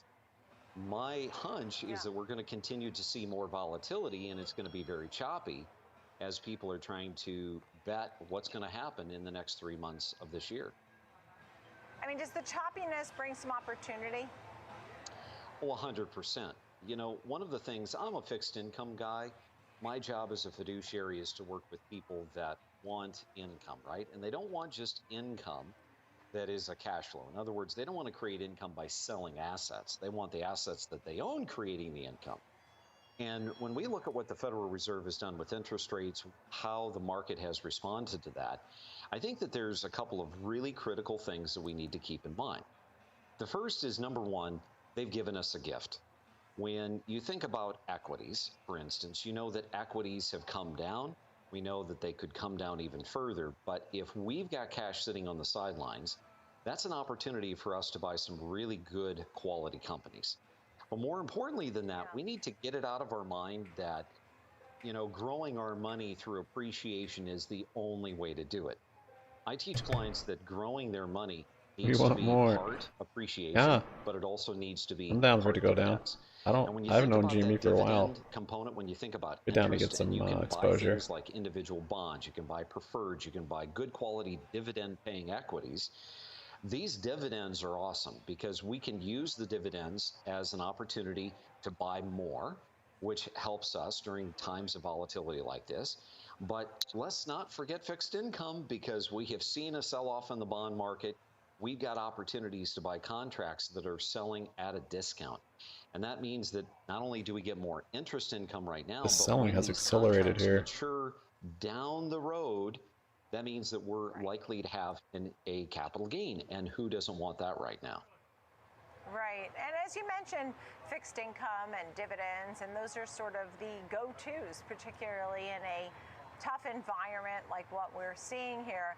And as far as the equity markets, you've had the same names leading the whole year, right? When you think about the Magnificent Seven. When is the time to look at some of those names? Is it when the Fed is cutting rates next year, or is it now that many of them are down off 10%? I really don't think that it's now. I'd like to see a little bit further Today into could the turn future into if some possible. capitulation. Because from here's the that thing, JOLTS job data I think as the many catalyst. investors were thinking that by the We're middle getting of close this to year, that 200 moving Nicole, average we would also. have had the Federal Reserve officially halt raising interest rates. But every time they raise interest rates, what it does is it kicks that can a little further down the road for them to consequently Still plenty of begin time left. It's cutting only interest 2. rates. So I think it's still a little bit premature, because I think that there's too many moving parts right now. There's too much weighing on the mind of the average family, the average investor, the economy as a whole. So I guess my sentiment would be hold off, continue to remain patient, because I think that there's still a little bit more loss to be had before actually entering and taking a big position in some of those companies. All right. then in the meantime, as you think about the Fed, do you think the Fed has done enough? Have they done their last rate hike? Even though you mentioned how it's providing this headwind, because people don't know what the Fed is going to do. And that's the sort of, the wild card or the scary part, because if they raise a lot, will it slow the economy and push us If you into get a retest on the low. recession and such? What do you think the Fed will do? Well, I think that the Federal Reserve right now is extremely scared of doing two things. Primarily, number one, they do not want anything that they say or do to be taken as dovishness, right? They don't want to have any real private interpretation of what they're saying. They just would prefer us to sit on the sidelines and just wait for them to act. But I think the bigger, scarier thing for them is they don't want to be repeating the 1970s where they've stopped raising interest rates too early and then consequently seeing a resurgence in inflation. That would be disastrous for them, right? Because they've already been considered kind of the whipping boy for not beginning to tackle this issue soon enough. So they don't want to have that reputation on the far end of things as well. As a result of that, I think that the Federal Reserve has gone far enough. I really honestly believe that. I think that they need to leave things alone. They need to let the economy naturally catch up to what they have done, because let's face it, they did 11 rate increases in pretty short succession. There's nothing that's ever been done quite like this. And so we need to let things catch up. We need to let the economy catch up to what they've done. And I think that if they do, they're going to leave a much broader opening for them to have that quote-unquote soft landing that they tried to pitch us on in 2022. Yeah. Matthew Johnson, great to see you. Johnson Wealth and Income Management. Thank you very much. Coming up next, Technical Tuesday, Supermicro Computer is up more than 220% this year. Kevin Horner breaks down the chart, previews what it could be the next stock here he's watching. More details. Schwab Network. We'll be right back.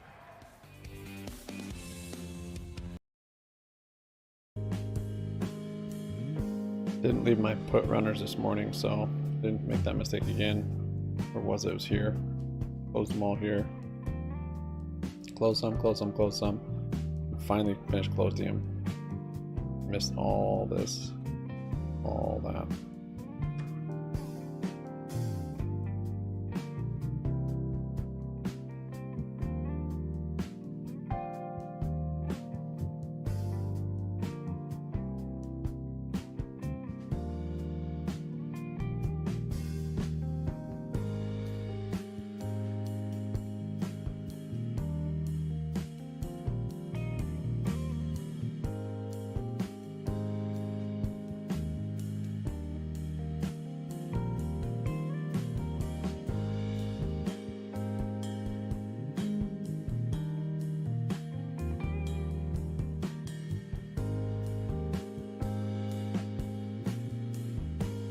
So I might be waking up a little bit there. Let's see.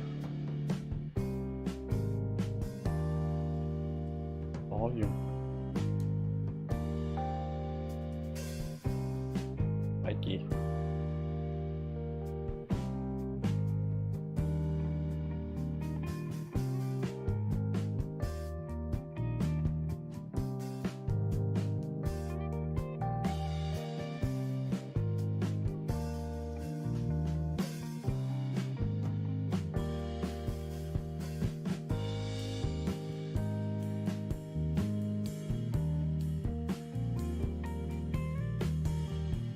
Getting some January calls on GME.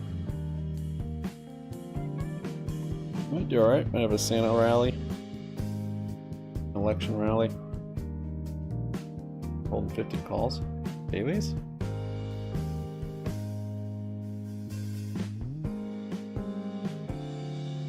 Why so far out of the money?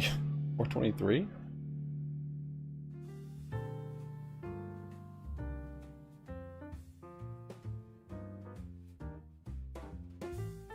Why not hold like half that at like 421 or 22? Or quarter at 420. Less fees, easier to get in and out of. I guess getting in and out those levels doesn't really matter too much, but we might get a Santa round. Maybe. Or a Santa crash.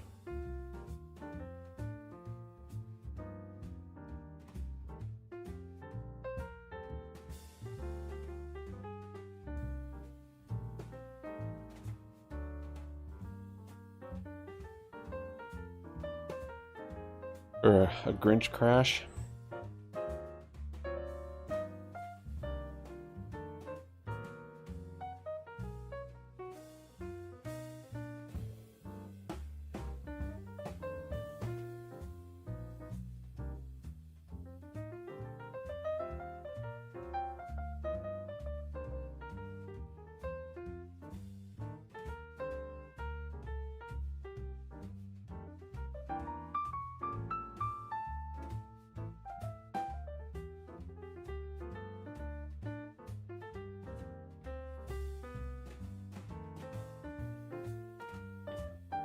A trailing stop on one of these contracts.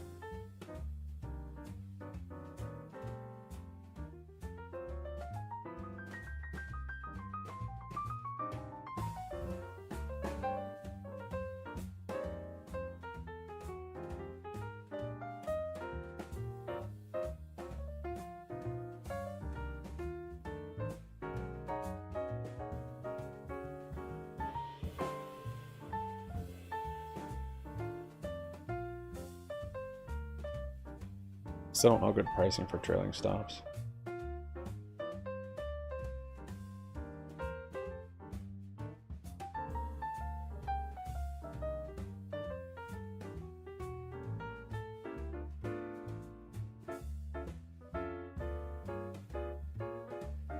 High new low there.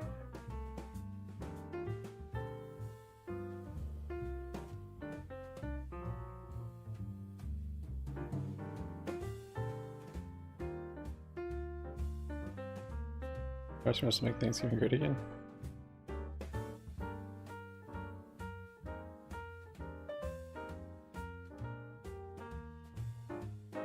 I think's eyeballs.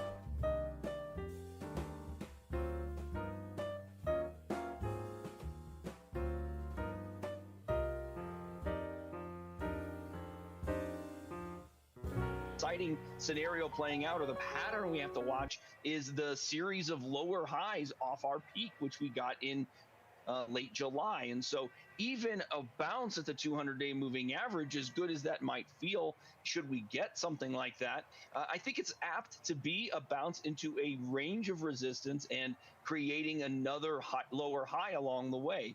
That creates maybe some shorter term issues on both sides of things, because it means we get a bounce and we can change the sentiment a little bit. And of course, when we change the sentiment, traders tend to maybe go a little too far. They might believe that buying at the 200-day is just fantastic. And I would just suggest some caution in doing so. Not caution in buying necessarily, but caution in feeling comfortable rallying off the 200 back to new highs. I think any movement like that would be kind of a little too optimistic, at least initially. I think we are apt to look better as we complete the fourth quarter, given the weakness we finished the third quarter with. But nonetheless, we got to look at what the broad trend has been for the last 2 months, which is largely bearish, of course. So target 4,200. Let's see if we can get that bounce on the SPX at that 200-day moving average. And if we can get it off of that level, stair steps on the way back into the range above us, maybe initially that 4,350 level that we just fell from. Look, we still have a divergence here on our side. They were Like saying crazy. 43.50, and if we broke down below that 4,200 was the next level they were truly watching.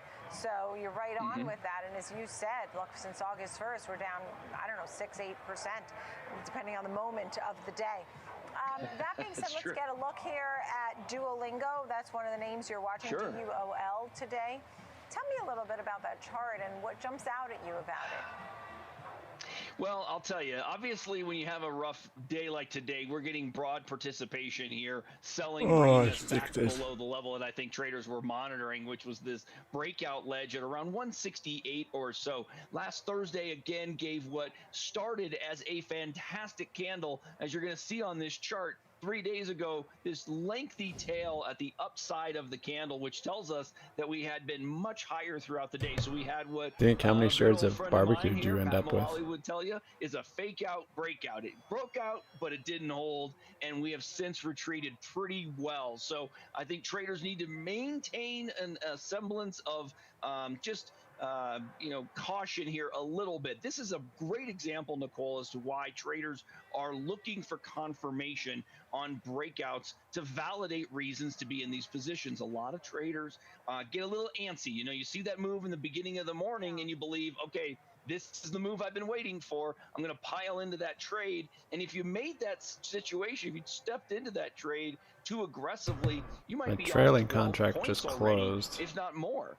And that I would had be 15 rough to deal cents. I with guess on a that wasn't. short-term trade. And so once more, the trader I don't who's a know. little more cautious It's weird. lets that breakout happen, close above your resistance zone, give you 2 closes, maybe even a third, and then allows you to buy into that trend thereafter. Now, at this moment, yeah, it's retreated a little bit, but the lean is clearly bullish. But I think you got to pay attention to that 167, 168. Can it get a close over that level? And if so, it has the potential to push up, not just to the prior highs, but that $200 level it has previously seen. It has not seen it since We're almost there. September of Here's the 200 21, day. but that all falls into range if it can get the breakout, just based on I'll measured close, move and expectations from price action. At least one more Amazing. at 200.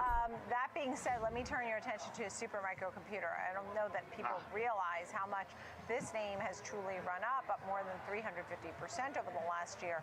So at this point, with a run up like that, what levels do you watch most closely at this point? You're absolutely right. What a fantastic stock this has had, run this has had this year. It's been amazing. Really, the second quarter earnings threw it back pretty aggressively, and that's giving us our lows that we can watch over the last couple of months. So we fell back here on August 9, created new lows at around August 18, tested those lows in a month later, around the 21st and 22nd of September. So that level is about 233. And then the upside level is 298. And we didn't get there yesterday, but the candle we had yesterday sure gave you the impression we were going to give it a shot. Now, I think that we have to remember that when you've had a breakdown like this new trend, everything that's happened since the second quarter earnings announcements needs to be monitored for new position traders. Meaning, if you've not been in this, you're probably able to just sit on your hands once more. There are better hands out there, but take a trade in both the could have been bluffing. direction that the price action I guess Low played it pretty good. So that is bearish perhaps on the downside on moves through 233. Ideally, if you can take out the extended low from the 21st, which would be under 231, then that might be the move Like that you're one more? looking for to the How many more? downside. Of How many do you course. have? Otherwise, you're looking for closes over 298. Last I heard you had and then again, 2. the reminder of the height of this range, or the Last you put in range Discord. distance we're talking about. It's a 65-point range, Nicole. So it has the opportunity to make a big percentage move one way or the other. If you're feeling bullish and you want to, take position, ideally you're doing so closer to that 233 ledge. And if you're feeling bearish, today's candle certainly gives you a little bit of reason to feel that way, I suppose. Having taken out yesterday's low and the low from Friday already, this might have an area of support down beneath us around 265. And the reason I picked on that number, inverse head and shoulders it's down right in the here. middle of the range. And commonly you can see that mid-range point maybe maintain support on any selling. So See, again, haven't just quite kinda tested comes the down to 200 though. question, is the selling today heavily revealing the broad market negativity, or is it selling because of super micro specifically? I kind of lean towards the former in that statement. Yeah, well, that's what we have. We've had a market that is under pressure. In fact, that's what we're going to be talking about with our next guest, who actually is a market bear. So you're setting us up for that, Kevin Horner. Thank you so much. Kevin Horner, Senior Manager, Trading Services Education at Charles Schwab. All right, still ahead. As I said, our next guest is a market bear. We'll explain why he's shorting banks, automakers. We'll learn about the It's peak genius, here. that's why. So let's talk more about this coming up. We'll be right back. Complete genius.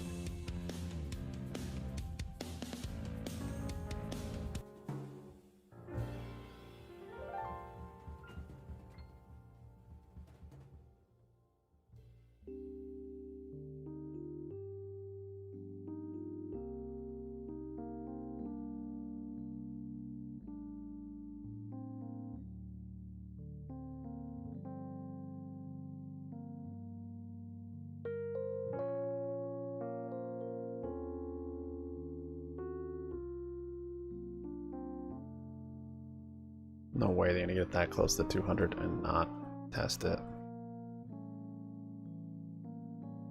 Oh, we're not that close. Wait, where's my line? Oh, that's a different line. Never mind, we're not that close. It's a different support. Wow, if we get to 200, that'll be crazy.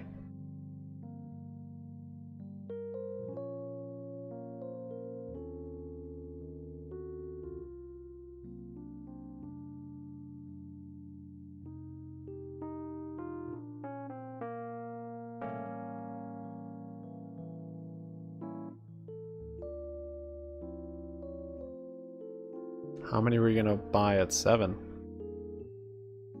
You gonna double your position?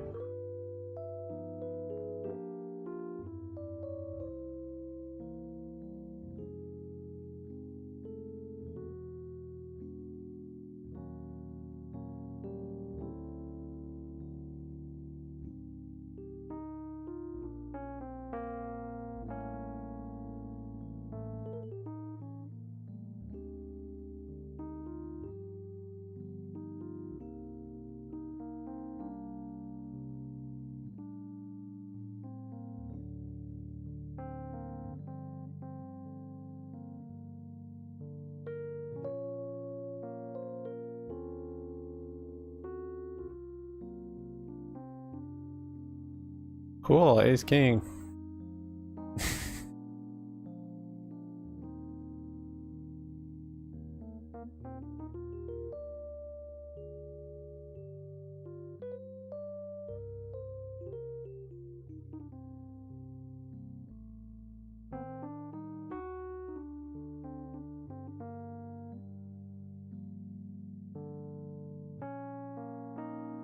Yeah, the 200's way down here. That would be quite the move. There's still plenty of time though. I don't know if we can make it today.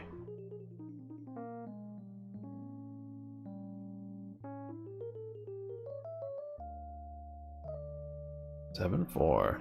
All in, baby. This guy's on all in with 6-9. I'm not gonna add to my puts, but if I were, I'd probably do it on this channel break.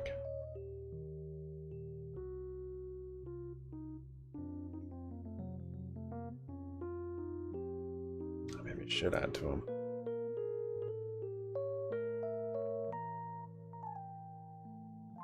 Definitely should.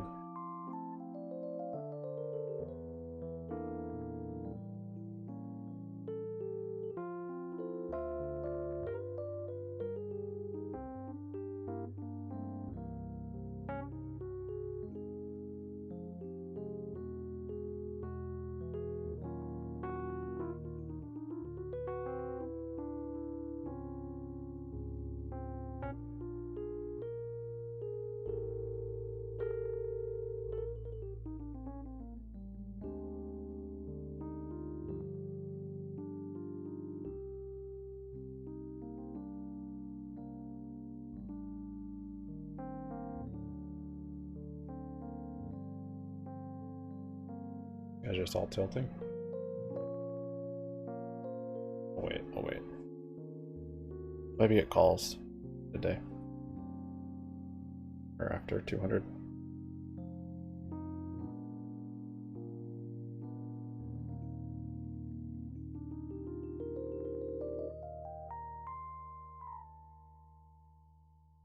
Bottom starting to taper a little bit.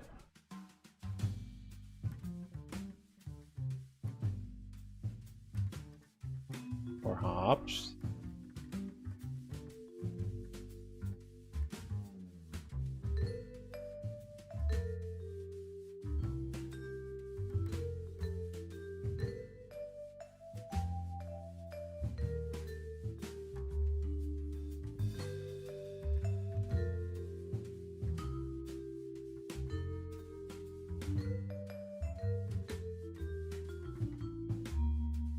Got a 10, don't you? Jeez.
You don't want to share how many you have, Dink?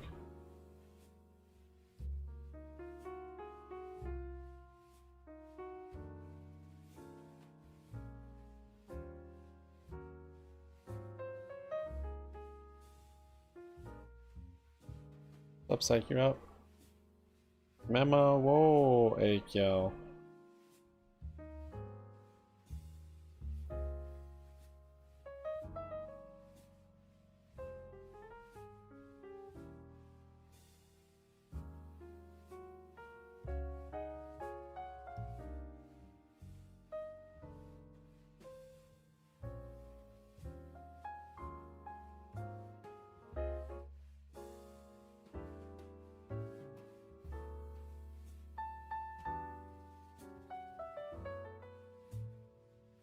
Participated in on the short side. We just don't really think they're very cheap I know, Jay. stocks. It's a And to your point about it being a short fund versus an inverse fund, do you have other funds that you also handle? no. Or This is this the only main one, right? Yeah, this is the only ETF that we work on. Right, and so fund managers can hold this, and they won't have any before my computer again? repercussions for doing so. In the meantime, I'm I don't know sure if you're I'm watching buying the this. Fed closely, and I mean, what happens if the Fed raises rates in The double September bottom will and or close, maybe. November? Well, I think that a lot of Oh, interest rate it's starting to look a little on the different short now. end has been had. Right. So this is probably they're getting pretty close. But the real question is, For an exit. how far does the long end kick out? Are we looking for 5%, or is it going to kick out to something crazier like 6 or 6.5? Yeah. And that would be quite a problem. And that's the whole thing, because a lot of folks are trying to guess what happens by year end on the S&P 500. And while some are being optimistic and saying higher than where we are now, and sometimes you'll have a seasonal Santa Claus rally, Sure. right? I mean, so that could sort of cause some choppiness in a fund like this, right? No question about it. If the way that we're positioned, we definitely would depreciate if the market rallied. Right. It's kind of like life insurance. You never want to really use it, but you have it, and you're glad you do with your family or whoever. So How about some of those things that were such high flyers when you think, about some of the EV stocks when they came public, they were flying, and then they were terrible cannabis stocks that were up 100% plus and have Wee been language, huh? suffering. Even Bitcoin has African. gone pretty much nowhere pretty fast. So those were a lot of trades that we actually had on during the previous bear market. Right. We don't have those same positions on now. We're really more looking at financials, REITs, companies that aren't making money, and not the high flyers have come down so much already. When you talk about financials, do you feel like our financial 30 minutes system power. is somewhat broken or needs to be revamped? Because you have a lot of these regionals, and there's still concern. Even yesterday, I was reading that the regionals are just not where they should be, and that there's too many of them. The big money center banks, the higher rates were supposed to be great. Everybody used to bet on the financials, right? That's right. Rates are going higher, get the financial. It just seems like the concept that we once knew, things seem to be changing. I mean, what jumps out at you? Yeah, I think the entire business model of the regional is somewhat broken. I think they're going to really have to reinvent themselves. They were a major player to lending to office. Right. And that's going to come back and really haunt them now. Right, in commercial real estate. So they were buying bonds, they were picking up pennies in front of steamrollers, and they got hit there. So I really think they don't have the capital structure to compete with the JP Morgans. So where do you go? What do you do? I don't know. Right. I mentioned credit acceptance. I mentioned Shoals Technologies. Another one would be Enphase on there. Any final thoughts, as you do have a strong dollar, rates are remaining higher, and it seems that solar stocks, for example, is one group that you have on there. Do you see them getting out of the fund anytime soon? Probably not. Right? This freaking guy with there's his going Jack to be a 7. point where nothing goes to zero, right? As a short seller. Oh so my at some point gosh. you have to cover them. But look, I would look at the dividend He yield. was If so I was, lucky. the investor, I would be thinking that I would at least need a 2% dividend yield. He should on leave the table. S&P in this kind of environment. We're Immediately. 1.5. Yeah, look, we had some of those meme stocks get hit hard. Those were crazy. I mean, Crazy. a name like GameStop, and the people were saying that was going to zero, right? All right, Brad, it's Spy. great to see Okay, you. okay, I Thank you believe so you. much. Yeah, really interesting. HDGE, folks, you could take a look at that. Brad I Lemons, believe of you. Ranger Alternative Management. Give me an exit. On the second I'll half buy of our calls show, to make you what we've happy. learned about the IPO market, names like Instacart, Arm Holdings, right? We've seen some big debuts. What do we need to know next and what's coming up? The CFO of ThoughtSpot is here and will weigh in. In the meantime, take a look at winners and losers on Suck the it, S&P Trebek. 500, which is down You guys had a 9.5 and 8.7.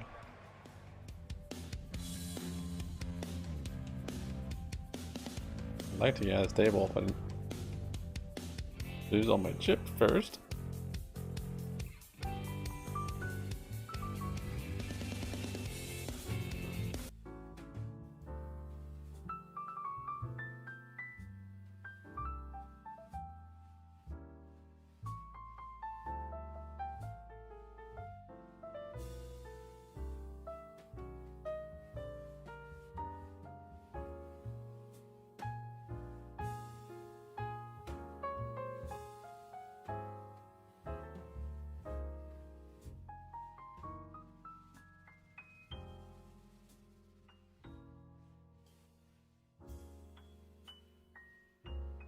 Okay, I'm out. Have any left? Oh.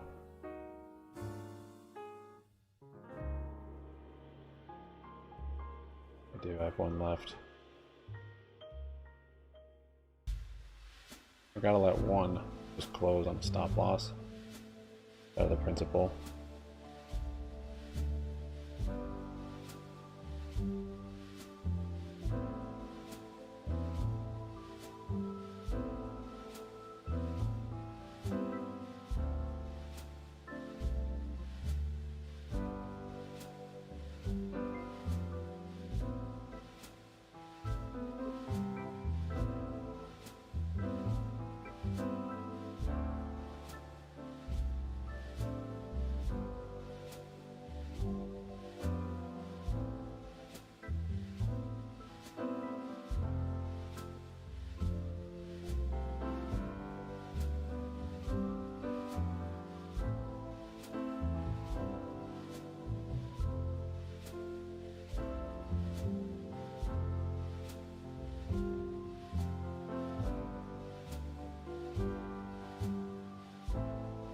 Should be a linguist.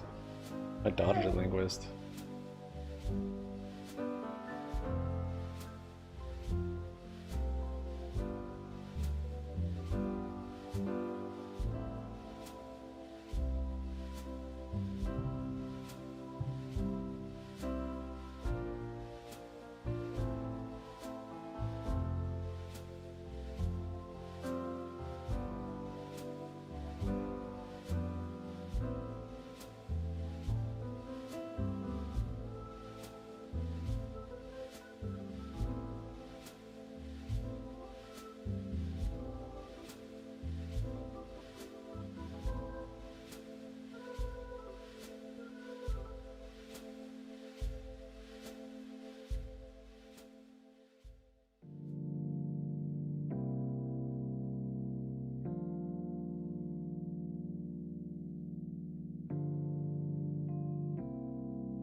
Why are you worried about that, Dink? Especially when you only have 2 shares.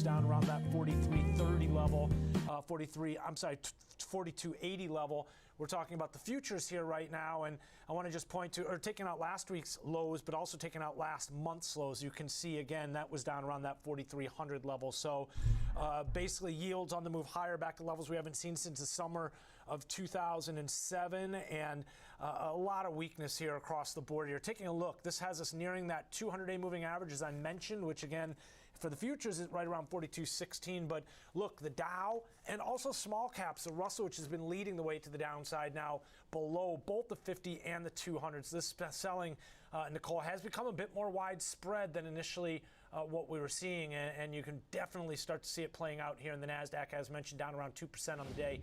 And this comes after not only dollar and rates to the upside, but really strong jobs report here this morning from the JOLTS number. Yeah, and as you say, dollar and rates to the upside. I mean, when we watch the dollar higher again, the yen, for example, a one-year low versus the U.S. dollar. Why does that matter today? I mean, what is it that you're watching when it comes to the U.S. dollar?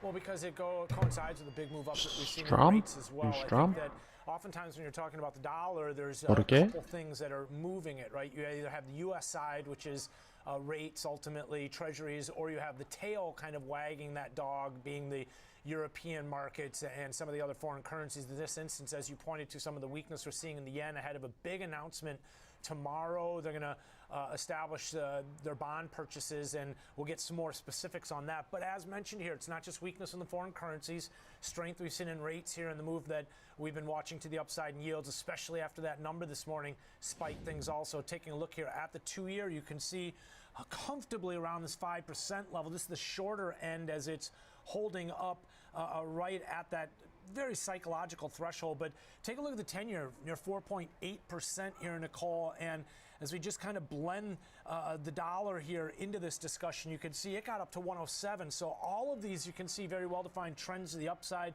headwinds for stocks ultimately. And while the markets managed to shrug off a big move up in the dollar, in this case now in the top left corner, also a big move up in rates, in this case in the top right corner, you can see that it's been kind of treading water here. We're looking at the NASDAQ around 15,000 and 15,500, but now again opening up the door to the downside. It's this last recent run up that's kind of really sealed the deal for the bulls here right now. Really got them on the back on their heels, as you can see the NASDAQ comfortably below 15,000, Nicole. Dang. All right, yeah, and it's I could easily get a couple all-ins there. streak. I mean, there were a lot of high hopes for some Oh, of stream these the court hearing? names, but they're Yeah, not, is there one today? showing up, not just yet. Ben Lichtenstein, thank you so much. Good to see you. Thank you, Ben. The IPO market has been kickstarted over the last month or so. The trading debuts of names such as ARM Holdings, Instacart, you're about to stop out of my last put. Stock is aiming for a $10 billion valuation when it goes public very shortly. We'll be hearing more about that. In the meantime, we welcome in Mohit Daswani, CFO of ThoughtSpot. Thank you so much. I didn't like any of the entries. He had kind of inverse head and shoulders, but I think people are so it's just kind of, excited to see it's back. Yeah. At least to a certain We extent. get if it comes back down, I'll get some calls, but ThoughtSpot, in case people are I'm not chasing this. familiar with it. Yeah, totally. And thanks for having me, Nicole. So ThoughtSpot is a AI. But yeah, with that RSI divergence has stayed on. We're sitting really at the intersection on here of for a two of the while. most exciting themes in software right But now. again, we made a new low One is then. the move of data to the cloud. Companies like And Snowflake yeah, it's still and Google diverged. and Databricks, companies moving their data to those platforms. And the second, obviously, is AI. And so where do we sit in all of that? For those of us who are using that data to make day-to-day decisions, we enable that. Day-to-day to make day-to-day SQL decisions. query or Python or other complicated languages. And so we basically help companies, individuals, make better data-driven decisions using Data-driven decisions. It's pretty good. And, you know, and it helps 2 them with p.m. their So we missed it. strategy going forward when they have more and more Look at the stock market. We're talking information and data about what's stock working market or time. what's not working in a particular company. Why do you think the IPO market is opening up at this point? I mean, what kind of data tells you about that? Yeah. Well, I think the IPO market's it's been a long period of time that it's been closed for, and there's in the meantime a lot of exciting innovation still happening in technology and in other segments. So I think there is a backlog of great companies that will eventually go public. I think people are waiting. Two things have happened, I think, in the public markets. One is valuations corrected. We went from 0% interest rates to 5-6% interest rates, so that had to flow through. Sure. And then two, I think everybody's, and we're not through this yet, is looking for certainty on the economy. And are we through a period of a little bit more uncertainty? I think that second part is getting better, but we're still not through the woods. And I think, but enough so that good companies now are thinking about getting public again. Yeah, and I know you're advising a lot of companies on strategy and synergies and things that would work for them. I mean, what do you tell a lot of these startups even that are building up? I'm sure you're working with a lot of newer companies, particularly as technology is evolving. Yeah, we have customers that range from some of the largest companies in the world, like a Wells Fargo or a CVS, all the way to a 10-person startup that's just getting started on analytics. I'll tell you our example. Our example is, I do believe the market comes back to the same thing over time. What is a company that has durable growth, that has years ahead of it? Did it just skip over my stop? Dude. Can it be a market leader, and is it doing something Why? innovative? How and why does it do this? Our company. And I think that's what investors are going to be looking for in this next wave of IPOs. Are you a company that we could see ourselves? I'm pretty sure it skipped over. Because you've got tailwinds, you've got a market opportunity, and you've got a positioning that's differentiated and unique.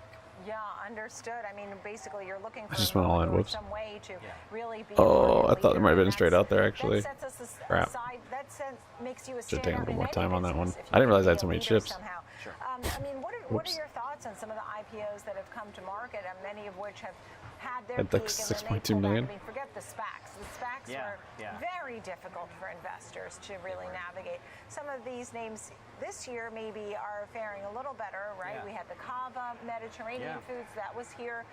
Instacart was here. We watched ARM. Klaviyo was another one. Tell me a little about some of these names. Do any of them jump out at you? Yeah. I don't know if you give recommendations, but is there something on a balance sheet or data that you look at? I think Klaviyo is a great example of the companies that's helping their These customers guys leverage all the customer data they have across all of their channels, and being able to then go run marketing campaigns that leverages that data across any channel. That's something we see our customers really looking for, is how do I make unique use of these large sums of data I have in an easy to use format, and then have it really drive business impact. So Klaviyo, I think, stands out as far as their ability to do that. I'm at 2 pair. As well as just their, frankly, I didn't look growth closely and enough at that profitability straight out there. is fairly significant. I also didn't realize how many chips I was certainly a playing all company in. we admire. I realized I was that trend many, I they're wouldn't have gone playing all in. Which is people looking to leverage their data better, make better data-driven business decisions, is a theme that Better data-driven business decisions. Dude, this guy really challenges himself with all those. Proprietary data. It's helpful to see The language he the path to success. is using or is just maybe not the path to success. serious or the challenge. path to weakness, perhaps. And you talk about a competitive landscape. Better data-driven How about something like business Birkenstock, decisions. which, I mean, footwear is footwear, but Birkenstock is a legend. It's a, right? So it goes back to the days of our parents. What makes Birkenstock something different, if anything? I think it's just exciting to see names we know, right? Yeah, I think brands matter. There's a affinity for brands. There's a quality that people expect from companies like that, and there's an image of someone wearing Birkenstocks and a lifestyle image that comes with that. So I do think he's nervous? Execution matters, brands matter, obviously, as well. Yeah, and just any last He's doing final good. thoughts. I mean, if there are companies who are interested in working, you mentioned that you're working with some of the large ones like Wells Fargo. Yeah. What would you say that the company really provides to folks? Yeah, I think that desire to be a data-driven company, it's something you hear everybody talk about. Yeah. And companies good at invested that. a lot of money in their data infrastructure, moving data to the cloud, getting it ready. It's a shame if that's all Data-driven not getting decision. utilized by someone like me or someone who doesn't know how to run a SQL query and run complex analytics. So the way I think about ThoughtSpot is that last mile of data, the experience, someone sitting in front To of raise the more than computer 40. asking a question Maybe we'll like get a they little would raise ask battle. a Yes. Wouldn't it be great to have that available let's to raise all battle. your employees so they have facts when they're making decisions? That's how to think about work like a company and like look, you miss out if you're not using those data points It's where the world to is try and moving to. move your company forward at this Come point. on. For sure. Let's Yeah, play. it's great to see you. Mohit Daswani, thank you very much of ThoughtSpot. Still ahead, we'll bring in our panel to talk about Like 'em the up more there. iPhone 15. Exciting, people are waiting for it, but it's overheating. Well, it could be just noise, might be a software fix, a simple one, but could it affect Apple's stock? Let's talk more about that next. Hey, what'd you have?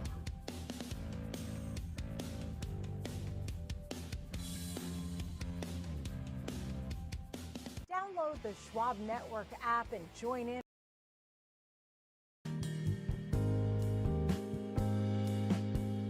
Data-driven decisions.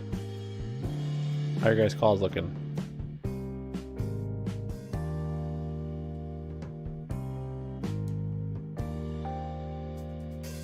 has a long ways to go still till VWAP.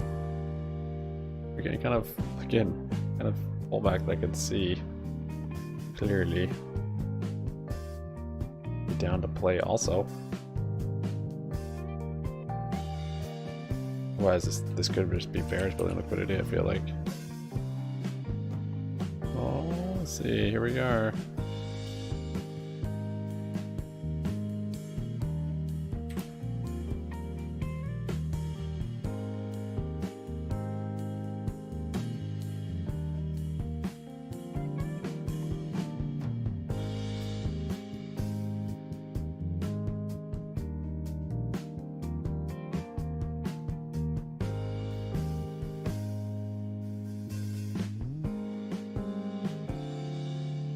Both doesn't do a good enough job. Think they pay for those spots?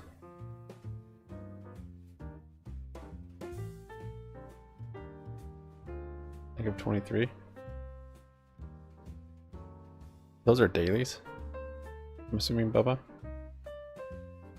Oh yeah, because you're way out of the money, man. No reason to be that far out of the money. It's plenty of leverage. If you're gonna get a move that makes those profitable, just makes so much more sense to have one close to the money. Have fewer, less in contract fees. I don't know. Everything doesn't have to be a lotto. If you had those for where you bought them, like you didn't buy them at too bad of a time, and even averaged, if you just had them at the money, you'd be green on them significantly.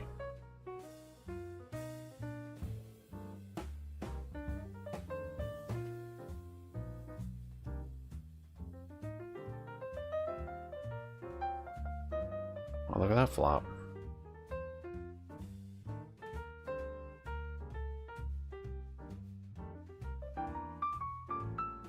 Normally I should just call this, but keep getting wrecked on the turn and river. Somehow people plot a better hand.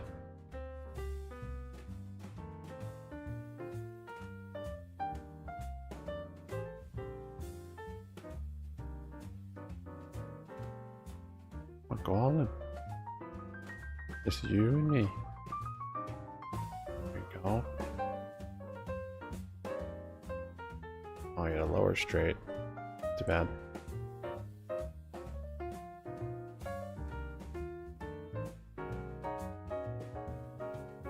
He's out of here after that. After that.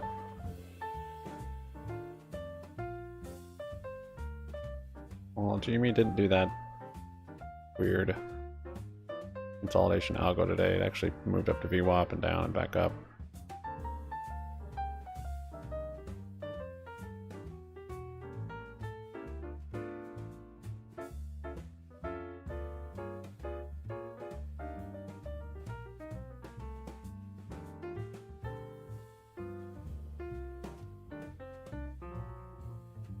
Really?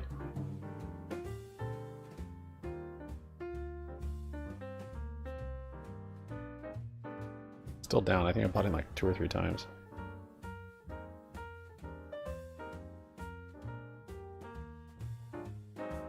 Got a little head and shoulders up here on that turn moving average.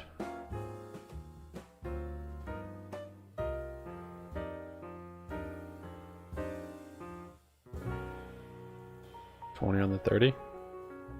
20 on the 30. 5 minutes to power hour.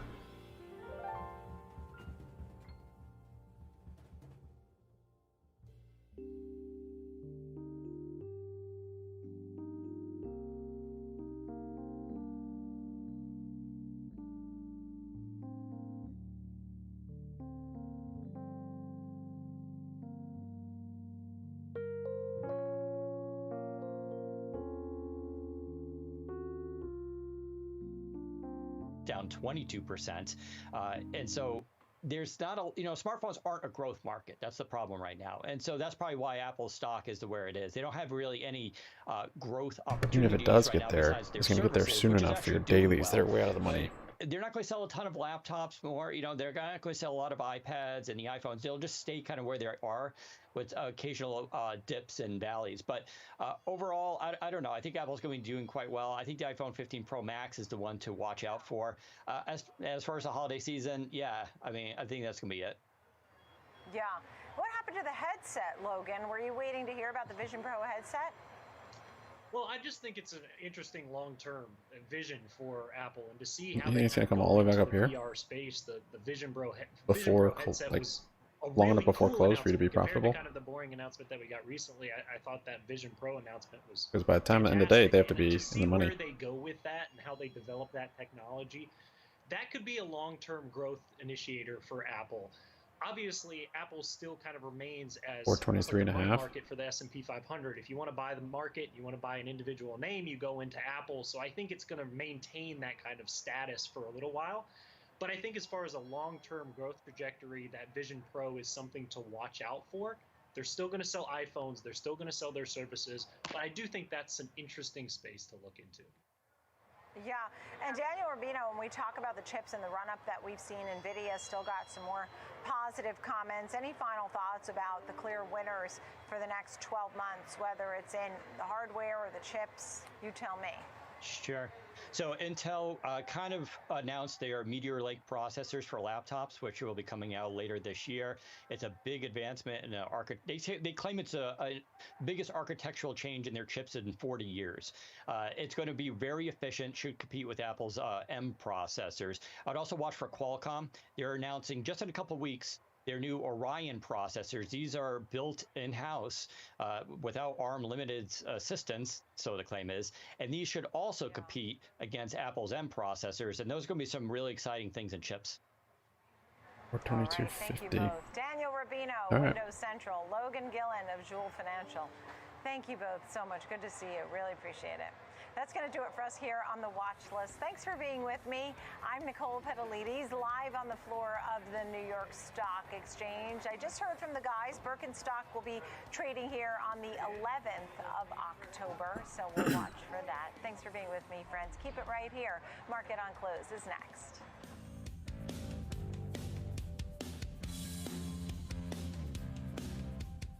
I was Whoa. born on the south side of Chicago. It's been a long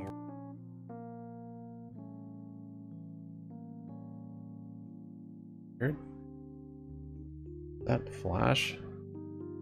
Something like trips out.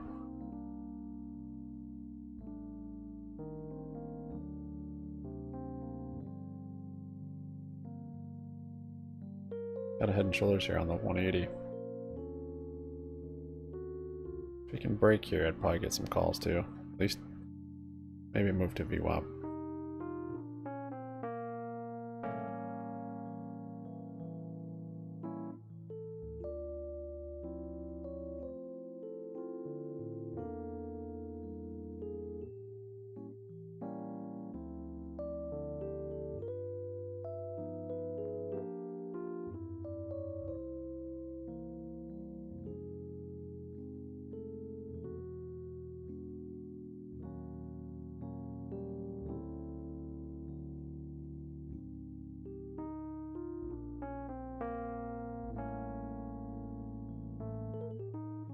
Why Intel chips?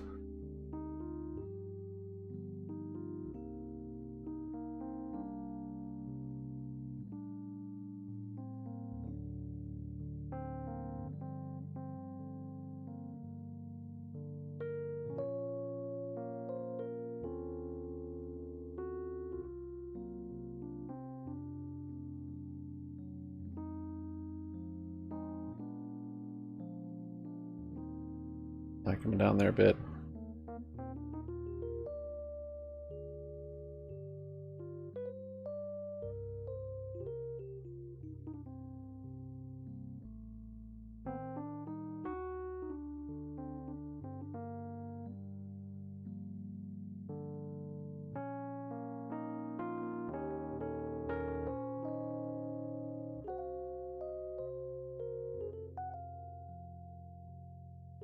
Wow. Look at that volatility for power hour. Doing?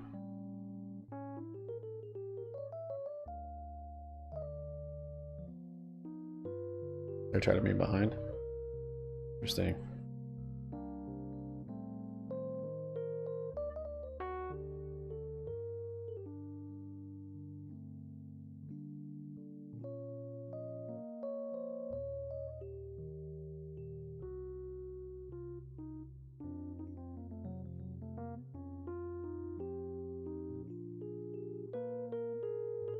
What the heck? Why was he calling all those?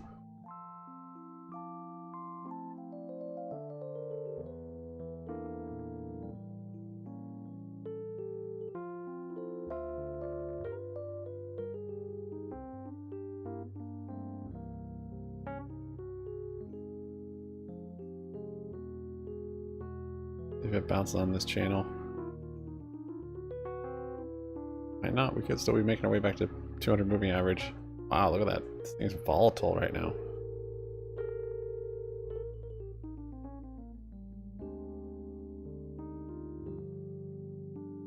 Get that.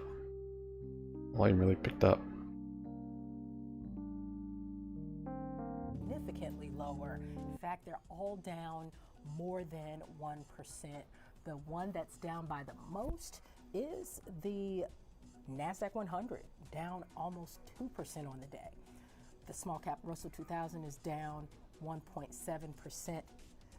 The S&P 500 down 1.5%, and then the small cap Russell 2000. The small cap Russell 2000, I said, bouncing is down by bottom of that channel like perfectly. The Dow Jones is down by about Crazy. 1.4%. If we take a look at futures, Just coming we're into a looking chop in the at close, US looks dollar like. index, which is still strong. We'll have a conversation about that today and about how it may impact markets and commodities as well. Gold futures down today, down by 0.43%. We're looking at crude oil futures up.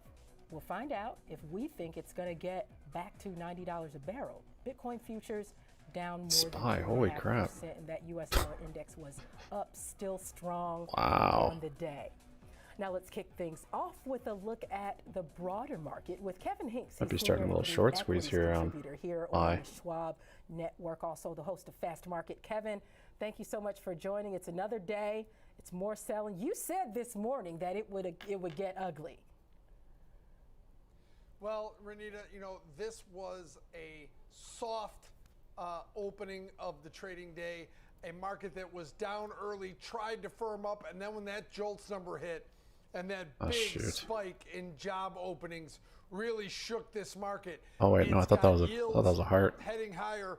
It's got the dollar, I wouldn't call it skyrocketing, but certainly firm.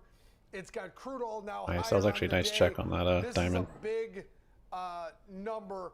Remember, this is the first of 4 numbers we're going to get on the labor market from now till the end of the week. We're going to get ADP. But I got a few calls there. Morning, jobless claims on Thursday, and non-farm payrolls and unemployment on Friday. But thought about getting him here, but I'm not so convinced. Even now, I don't know. Renita, it's only utilities Calls for Bubba. are higher on the day. I'm not sure why utilities are Definitely down. not out the money though. They do better with lower interest rates, not higher interest rates. So I'm a little surprised that utilities are outperforming here on the upside. But all sectors, 10 All this of 11 jumpiness are down got me on excited, the day, which isn't Renita. good. The news Not a isn't reason to great. get in. The Magnificent Seven that really kind of saved the market yesterday are all down on the day. So Renita, this is just your good old-fashioned reaction to data that was much stronger than expected. Good news is bad news. Heavy trading day for stocks, Renita. Well, tell me, how important is the rest of the employment data that we're supposed to get throughout the rest of the week? Well, the non-farm payroll unemployment number that we get on Friday is, in my opinion, the #1 data point of every month because you get so much information. You get information on the labor market. Dude, why is the SPY going so crazy? Wages and therefore inflation. So it's the wages that might be the part of this number that scares the market more. It's expected, month-over-month wages are expected to tick up. Year-over-year wages are expected to hold steady at 4.3%. And can you blame wages with all the the labor negotiations going on throughout this country, overall wages are going to be sticky on the upside, Renita. So, yeah, this could be a tricky week for yields, could be a tricky week for the overall market and stocks in general, Renita. There's a lot of data to go through. The first one that came out was extremely strong in terms of the labor market. We'll see what the rest of the week brings us. Yeah, and we'll see if they support what came out today. Now, on the stock front, there's definitely a sea of red, but there's some green spots in there, and that's Boeing. Even build though up a little shoulder over here. That's support. As a negative note, what's happening there? Oh, there's some big candles in there. Boeing's price target got lowered from 270 to 230, but they kept an overweight on the stock and basically said in their note that this downside movement from a high of $243 down to below 190 is overdone on the downside. Now, technically, you see the RSI on Boeing is very low, but this is a stock that took some of this news and recovered slightly today. I've got it a little bit up about 0.7%, up about $1.31 as we get to the 2 o'clock Chicago time hour. So still I don't like that break. 190 level, but off the lows from yesterday, Renita. Okay, so not all Hold negative, that level. especially since this analyst is still bullish on the stock. But is there He's anything owning else too big, you're too. watching as we head into tomorrow's Good end of day trade. I'm out. Well, you're certainly going to watch the last hour of trading and how the market, if it recovers, if there's buyers candles are stepping crazy. in, or do they accelerate on the downside? You've got the S&P down Look at this thing. 1.5% here as we get to the 3 o'clock Eastern hour. So yeah, I'm going to Haven't watch seen the a way power the like this in a market long time. closes the end of the day, finishes up the last hour. It's always where the rubber kind of meets the road in the trading day. So yeah, the last hour is always important. All right, we're watching. Thank you so much, Kevin Look at Hicks. this. Now, we still have plenty more market on close headed your way. And up next, we'll discuss the lag effect of monetary policy and how smart borrowing strategies have countered an aggressive Federal Reserve. Market on Close. We'll be right back.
Seems like, oh, did data just come out? Or someone talking or something?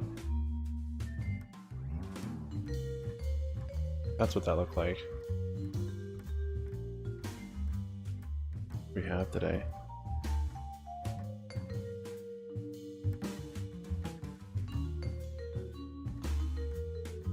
$3.30. We had weekly crude oil stock. That.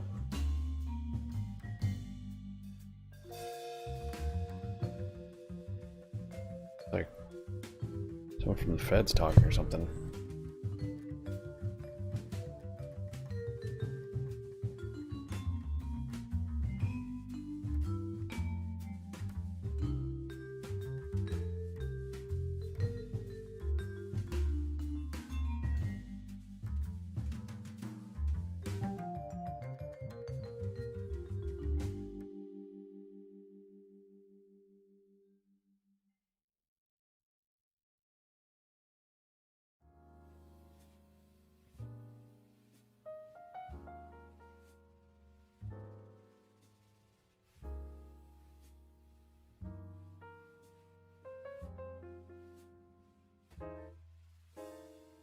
Dang, I gave back so much on that stupid trade. Seems like it took forever to make those gains and just a couple volatile candles. Get back like half my profits.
know what? I want to peel back every single thing that you mentioned right now. Let's start first with just the conventional wisdom around the 3 to 6 months lag for monetary policy effects that you talked about. Now, why do you believe that this is an underestimate, and how does current economic context differ from the past? So we had such a period of ZIRP that we've never really seen before. Not only were interest rates low, the Fed was buying, they basically squeezed everything out of the market. So I think you saw corporations take huge advantage of this. So when you look at what corporations did, they issued record amounts of debt in 2021 and even 2022. It's locked in at these low yields. So it takes a long time if you've managed that portfolio well. And I think it extends well beyond just what large corporations did. Individuals extended their auto loans. So the average maturity for auto loans extended a year to 2 years during the last couple of years. So people took advantage of high residual values, low rates. Look at mortgages. People locked in the rates. So although we've had this rapid rise in current interest rates, people locked in their borrowing. So it's taking much longer. We've only seen corporate average coupon go from 2.6% to 3%. So barely a 40 basis point rise. It will get to 3.5% sometime early next year. That starts to take a toll. So right now, it's only people who have to take on new debt or experiencing it, but the number of people facing that increases almost daily, weekly, and monthly. So I think we're going to see a year to year and a half lag effect rather than that traditional 3 to 6 months. Now, are you? I think SPY's going to come back down, test the lows. That's, you know what, no problem. That's exactly where I was going. But we're getting towards the end of the day, it's going to be choppy. It's just crazy volatility, though. Yeah, people took advantage of this, right? And again, it's at the consumer level. They extended those auto loans, mortgages. People locked in 7-year, 10-year, 30-year, right? No one was doing 2-year, 1-year ARM type thing. So people are very insulated from this compared to what we would have seen in prior cycles. Absolutely. And so also, how significant, or actually, I want to skip over to the U.S. investment grade bond. Now, how does that respond, or the market's response to that, to monetary policies compare to the other major economies? Let me state that again for you, just so that it comes out clearly.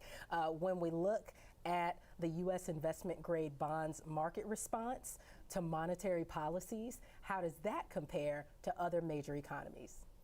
Shoot, so I think we did a much better job generally in the U.S. of locking these long-term rates. A lot of other countries rely heavily on their banking system to lend on the corporate credit side, and banks tend to be much more a 5-year and in. Our companies were able to issue a lot of bonds. You had a lot of 10-year, 20-year, 30-year. You even saw some companies issue 40-year bonds. So they were able to do a much better job, I think, than other country companies in terms of taking advantage of the U.S. bond market rather than relying on banks for lending, which is very good. Our economy's still doing well. And now as rates have risen, you're starting to see issuance slow down. So they don't need to roll this debt. Just you and me, huh? They're well All right, buddy. insulated, and it's going to create opportunities for them as other places that maybe didn't hedge themselves as well or didn't do as much in terms of locking in long duration become exposed. So I think it's going to be a competitive advantage for U.S. companies or those who issued in the IG market. Sorry. That's okay. Pardon me. Given that extended lag and those smart borrowing strategies, what would be your advice to the Fed for the next 5 years? I think they are supposed to be very cautious about hiking anymore. I think they're getting the message loud and clear from small and mid-sized companies who are seeing loans that may be rolled off at 6%, and they're now starting to be charged 13%. If you had to go to private credit and you used to rely heavily on smaller regional banks, the small and regional banks are a little bit tight on lending right now. So there's lack of competition. So the amount that you're seeing your interest payments go up is very high if you weren't hedged. I think DC, including Powell, are starting to get that message. So I think they're going to be very cautious. And now they're seeing bond yields crack every day. They cannot afford a crack in the system. And the one thing they've learned over time, and I think they should have known beforehand, you can't let things that banks own get in much trouble, because that puts pressure on the banks, which in turn puts pressure on the entire economy. So I think they should be very nervous about what they've done in the yield space and start at least sending some sort of message. Hey, we are cautious. We know people locked in rates, but we know those who didn't are facing much higher costs. It's starting to weigh on decision making. Let's give this 6 months to see where it plays out before we hike again. Now, when you talk about the surge in the debt issuance back in 2020, do you anticipate a trend where corporations might try to deleverage? or will they continue to take advantage of any of the forthcoming lower interest rate scenarios? Yeah, I think some will delever. I think they have this excess cash on the balance sheet. Many raised more money to have kind of quote unquote war chest. So I think you'll either see some deleveraging or you might start seeing some M&A activity, right? And we already saw, I think last week, one of the large tech companies took over a company. So they might start using that war chest to actually do some, accretive acquisitions, which could be really interesting for those companies and ultimately the market. All right, we'll keep an eye on the M&A space as well as if companies deleverage. Peter Cheer, Academy Securities, thank you for joining us here on Schwab Network. Now coming up, we'll dive into the world of cryptocurrency and talk with the team at VanEck to discuss its newest Ethereum futures fund. We'll learn all about it next on Market on Close.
To date, the industry here in the U.S. anyway has not been able to successfully launch a spot product, being a product that buys Ether directly.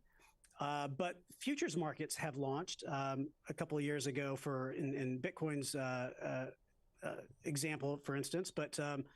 And the futures markets have developed to the extent where we can have a registered public product in the form of an ETF. And that's what we're offering here, is providing exposure to Ether via the future strategy. Now tell me, how does this ETF differ from the VanEck Bitcoin strategy ETF? And then why might an investor choose one over the other?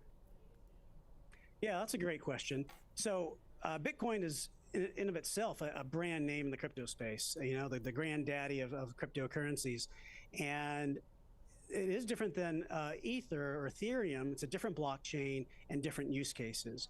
We find Bitcoin to be akin to gold, really, with limited supply, and it has those characteristics which can almost be like a digital gold. And that's how you might even use it in a portfolio.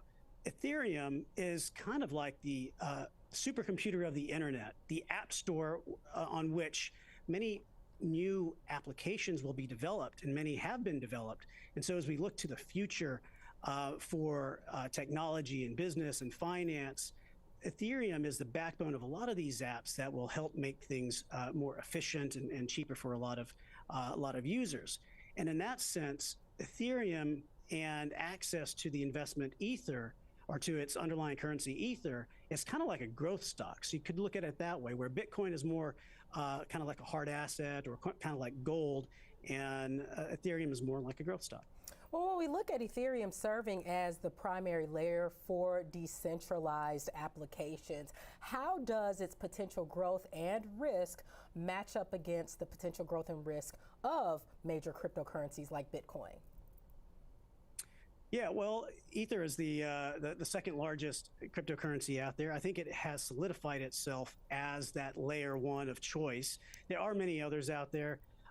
I think a lot still has to develop in this space in terms of if there's going to be any future dominant players out there. I know there's a lot of currencies that folks can choose from, and a lot of development work happening. I think one of the other things to look out for, and that the whole industry is waiting for, is a clear road path on regulation. And if we get that, I think that will help spur the cryptocurrency industry and help cryptocurrencies like Bitcoin and Ethereum. You know, you brought up something that I really wanted to ask. Because of the heightened regulatory scrutiny that the crypto space has faced lately, Dude, SpotSec's going to just keep selling. I think we're getting more of a bounce. Been in cryptocurrencies or interested in since 2017. Not yet. I think what we'll probably drives test this 300. renewed interest right now? Well, I think yesterday a number of sponsors launched. I guess there is a lot of Ethereum data this week strategy still. ETF. Again, it's something that many in the industry have been trying to do for a while. And, we were one of the first, if not the first, established ETF provider to file for a spot Bitcoin product in 2017. And in fact, we built out a digital asset team, a bunch of digital natives here within a traditional asset manager. Is she talking? And that would cause all this volatility we like an continue hour to ago? work along the edges of where we can. In the U.S., it's been trying to do what we can do to launch an Got established wild there product for a bit. or a listed product, a public product. We're also doing private funds. We're listing funds globally in jurisdictions where we can, in Europe and in Latin America. Our subsidiary index provider, Market Vector, was also one of the first to establish benchmarks for the crypto industry. So we've been involved in a number of different facets, related to the crypto industry for a while. Now, if spot Bitcoin ETFs are approved later this month, by the SEC, would VanEck look into offering other similar spot products? I think we'll see if they get approved or at least allowed to list. And, we'll be right there. We're in regular communication with the SEC and trying to stay on top of everything. Yeah, I think, it kind of depends on the underlying liquidity and demand. I think the top two cryptocurrencies right now that I could see that could be spot product would be Bitcoin and Ether. I think those, right, for the foreseeable future, if we can get through, or if we can get the approval from the SEC to list a publicly traded, exchange-traded fund, that's where we would focus our attention. All right, we'll keep an eye on it. Ed Lopez, VanEck, thank you so much for joining us. Now, coming up next, it's Options Corner with Tom White. He's got a few trades that stood out in today's session. He'll talk to us about the trades in Disney, Carvana, and Boeing. Market on close. We'll be right back.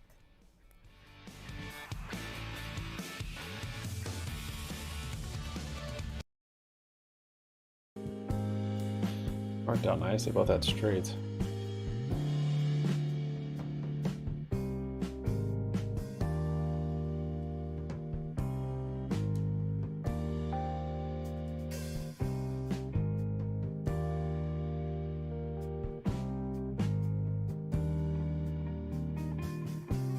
Shouldn't have gotten back into that stupid trade. Better. Greedy.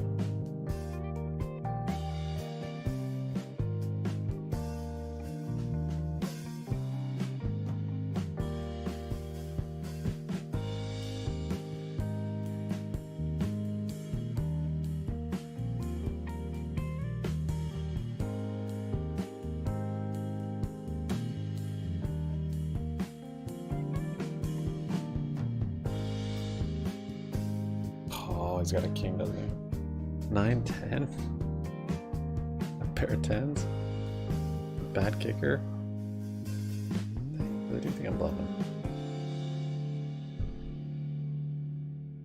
Oh, for sure he had a king.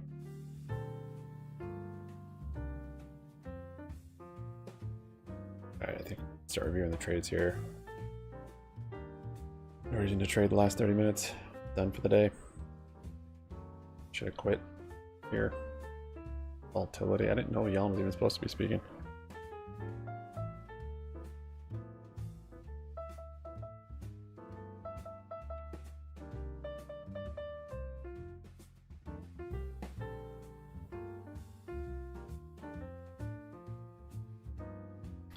You were an ace. Is the place. Diamonds got there. Half pot. 2 pair. They went half pot.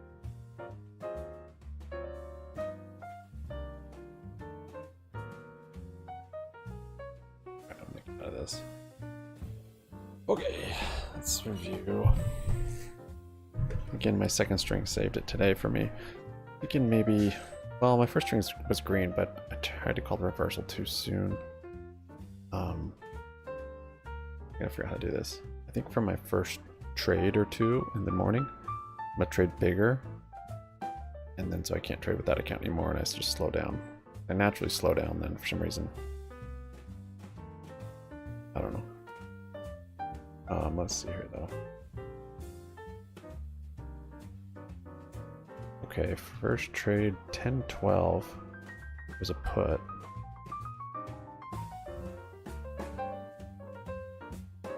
On here.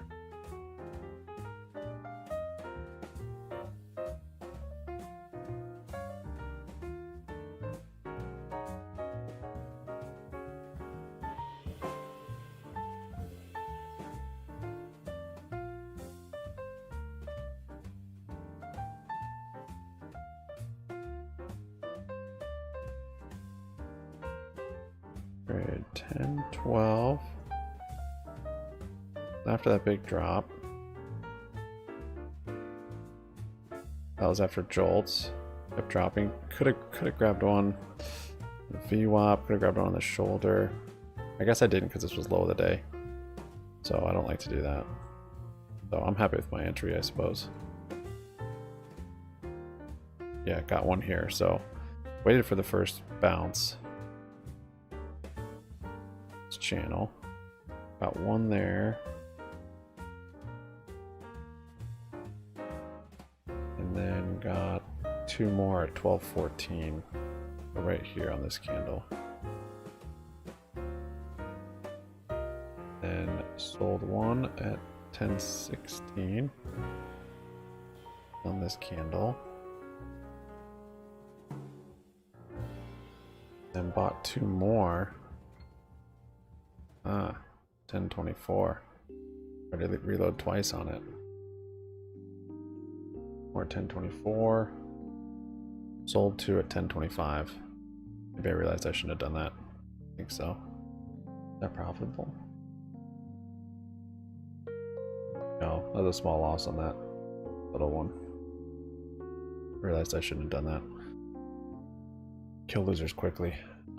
Sold the last one at 10, or no, sold the second to last one 10.35. Yeah, this is where I should head runner. This one 10.35, and then had a trailing stop. I put a trailing stop in the last one that closed out at 10.39 right here. So should have left at least one there. Given since it's a small account, it's like the gains are small, so I don't know. That's why I think maybe just fewer trades on it and just more of the account, using more of the account for the trade. Anyways, yeah, left some runners there.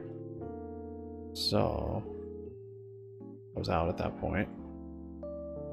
39, the trailing stop, and then I bought call at 10:54. Yeah, trying to call the reversal too early. This was the problem.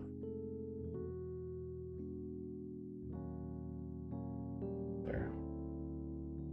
Melting down, I guess it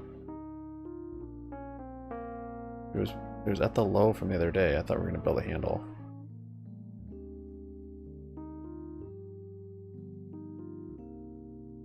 Yeah.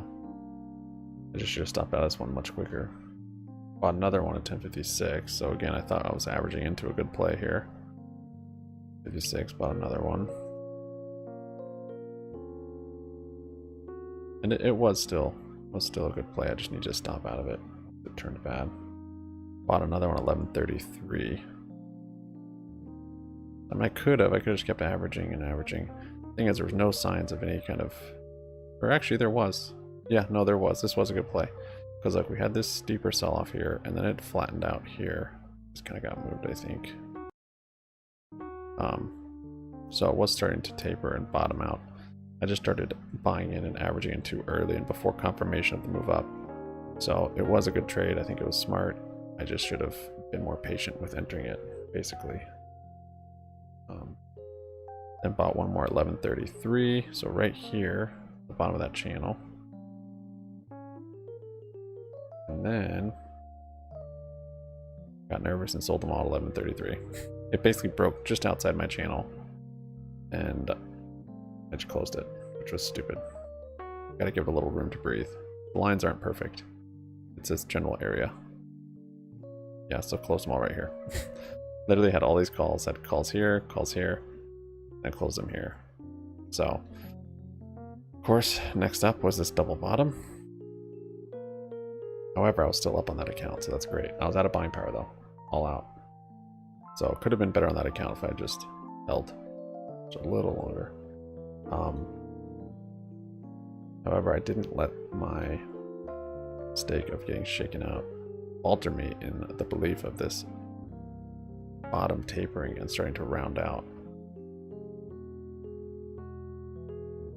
Because after I closed, I'd realized, of course, oh, it was a false break. So at that point, I was more or less looking for another entry, as it had bounced up to here. So that brings us to our backup account. And 11:56 calls. I do the best on these days. We actually get continuation and then a reversal of some sort. I do better on these days than just big continuation all day, and I think I even do better on choppy days than those days.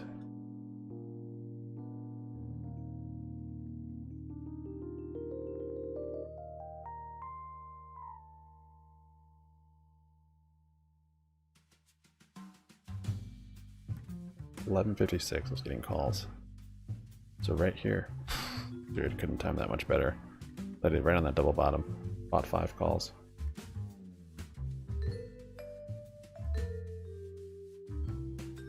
Bought 5 more at 11:58. As it was testing that bottom again. Had a nice position at that point. Those were tomorrow's calls, 422. So $1 out of the money, but they were for tomorrow, so much safer. Sold the first, so I had 10 at this point. Sold 2 at 10:03. Right here. Sold 20% there.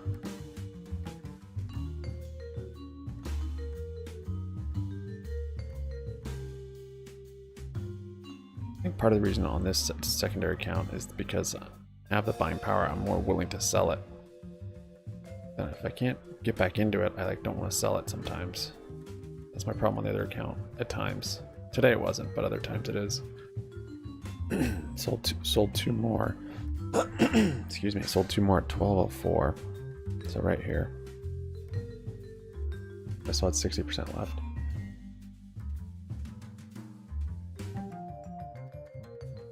And then bought 5 more. Those would put me up to 11.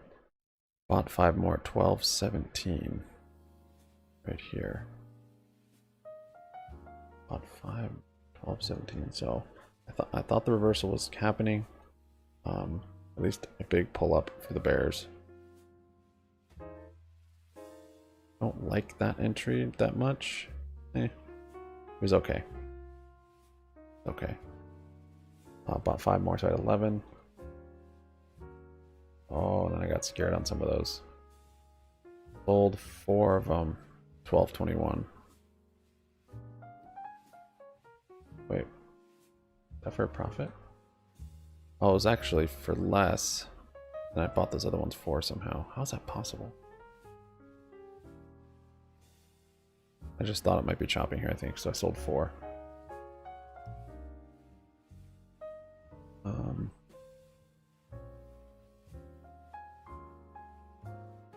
And somehow the 4 I sold there were less than what I bought them for here. But I was still way up on them because of the ones I bought down here. And then sold 2 more for more of a profit at 12.37. So up here, let's see. 12.37. I gotta do better at entering and exiting, like on the opposite direction. It's usually when it breaks a certain channel that I'm either entering or exiting, and that's part of the reason why it seems like I'm always buying calls on green candles and puts on red.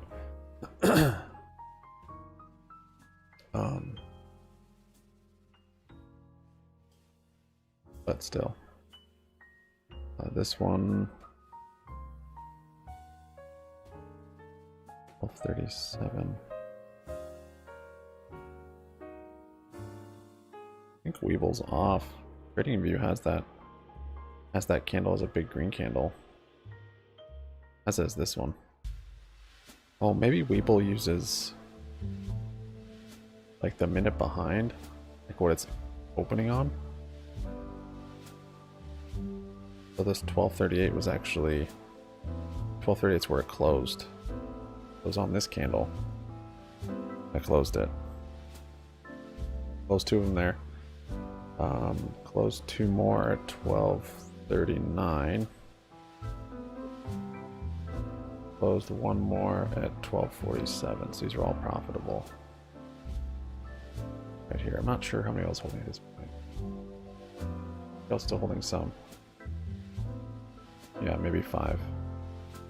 Then I bought, averaged into 5 more at 12.57 right here.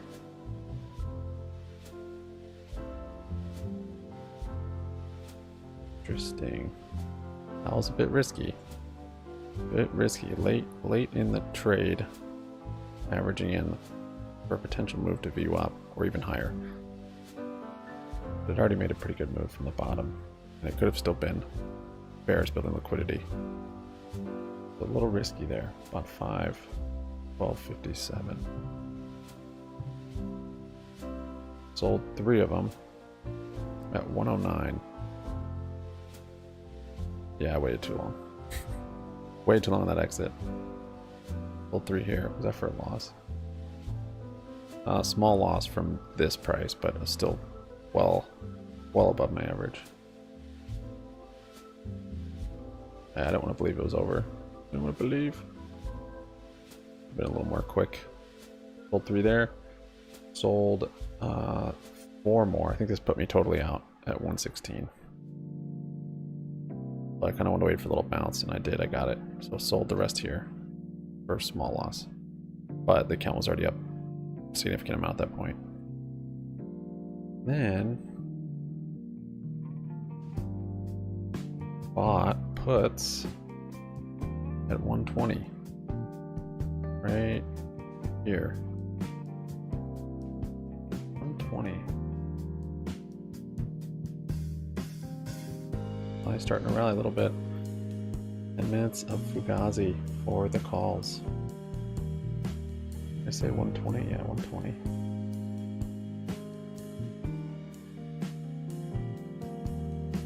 Got puts at 120. No problem. Although it is a problem. Didn't believe in it enough. Didn't believe. Wait, what?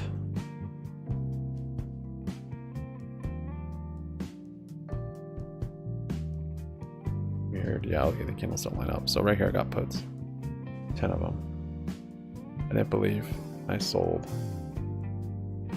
Need to hold this one a little longer. Sold at 124 right here. Small loss. Got back into it because I realized I just got shaken out at 127 right here. So not bad. Still back into my puts.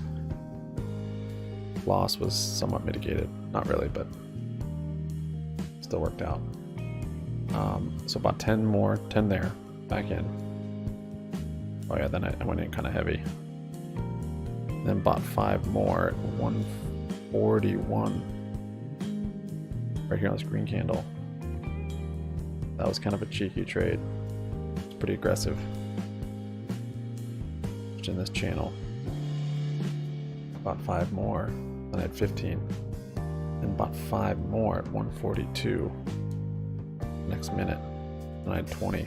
That's when I was like, I have too many, I'm scared. These are tomorrows, are a lot more expensive, not dailies. Given they move a little smoother, of course. So anyways, I sold 5 of those at 147. So right here for a profit. I just wanted to scale down a little bit. Felt a little better after I didn't only had 15. Then I sold one at 151. Yeah, then I could wait for the move to happen. And it did. Sold one there. Sold 5.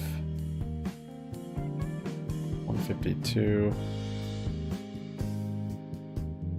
Yeah, could have held those longer, but not bad. Sold 5. 152. Sold 5 more at 154. Yeah, I was pretty excited to get out of these for some reason. It was at the bottom of the channel. I kind of expected more of a bounce, but it just stayed melting down. I still had quite a few left. Oh, I put a trailing stop loss on one, which closed at 216. So right here, one closed. And then I closed 2 more at 237. We'd fully reversed by then, but I wasn't too convinced. On this red candle, closed 2 more, and then I let my last one stop out, if you recall. And then I should have been done. Day was done, it was good. And then I just got Bubba fever and bought 10 calls. And all this excitement, I guess that's when Yellen was speaking. I don't know, the candle started getting crazy and I just FOMO'd basically. It was awful. Right here, 304 is kind of breaking out. On the breakout, totally just got slapped. Bought 10 calls right there. It's sold off. Bought 10 calls. Wait, literally a minute. 304 to 306. 4, 5, 6, 7. It was 3 minutes. 04 right here. Bought 10. Sold them all at the bottom of this red candle at 7. I didn't know what was going on. That actually wasn't too bad of an exit. If it had ripped back up, I would have been. Yeah, so I took. That was actually a pretty big loss right there, unfortunately. Because that was too big of sizing. Remember, position sizing is so important with the quality of the setup. This is not a quality setup at all.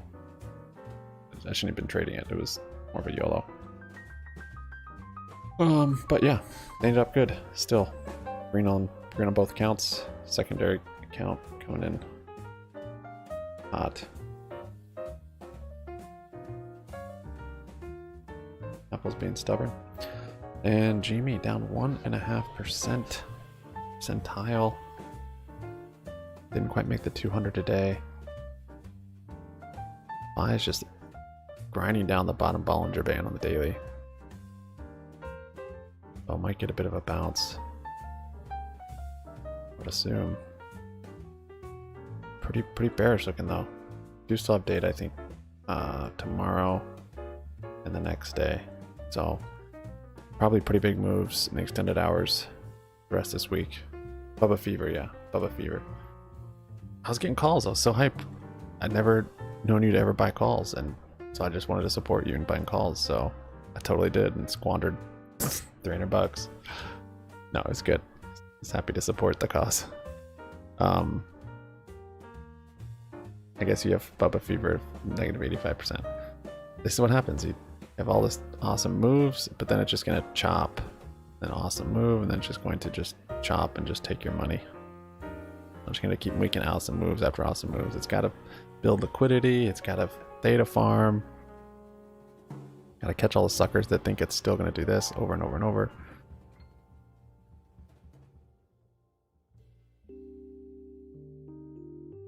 Alright, so SPY's down 1.5.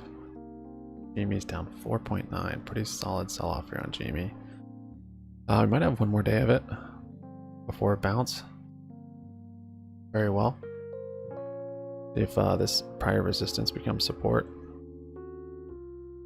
12.5 is the next support.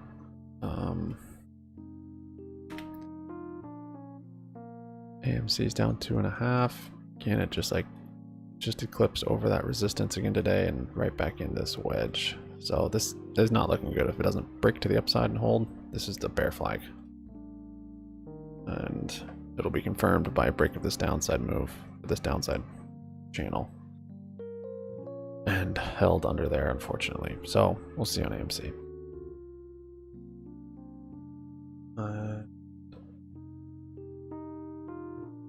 whole lot else today. Barbecue's not trading. Liquor House is pulling on to 3%. Well done.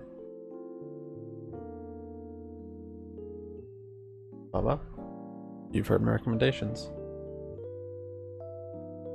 Risk management. No reason to have calls way out the money.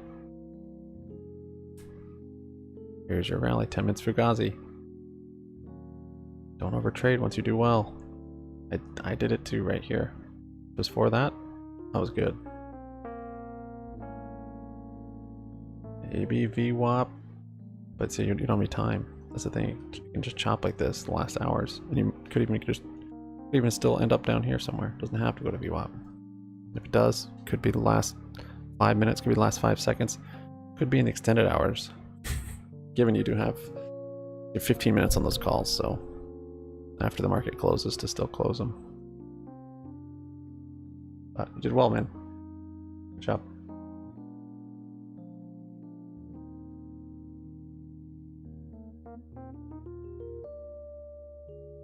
Thank you guys for your support today. 19 likes, we got 9 minutes to go. Curious what happens with barbecue. I'm not optimistic that we'll be able to buy any before it's already up quite a bit if it does come back as new equity, the new ticker. So that's unfortunate, but that's also the way it goes. You did call this double bottom. Was it this double bottom? Oh, you were trying to call it back here. I'll call this one with over there. Yes, and then it sold off. Lo and behold, this was the double bottom.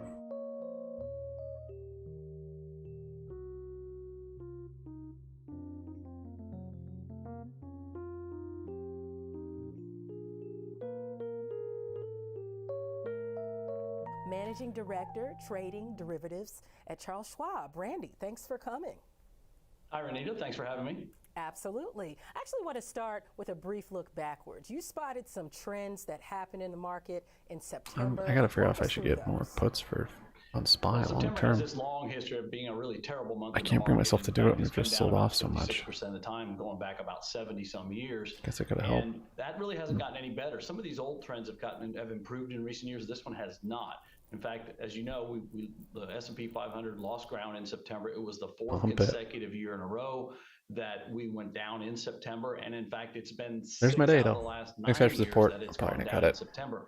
The good thing is markets usually get a little bit better in October. Have a good afternoon. Sub up, like up, comment down. Happy money sticks around.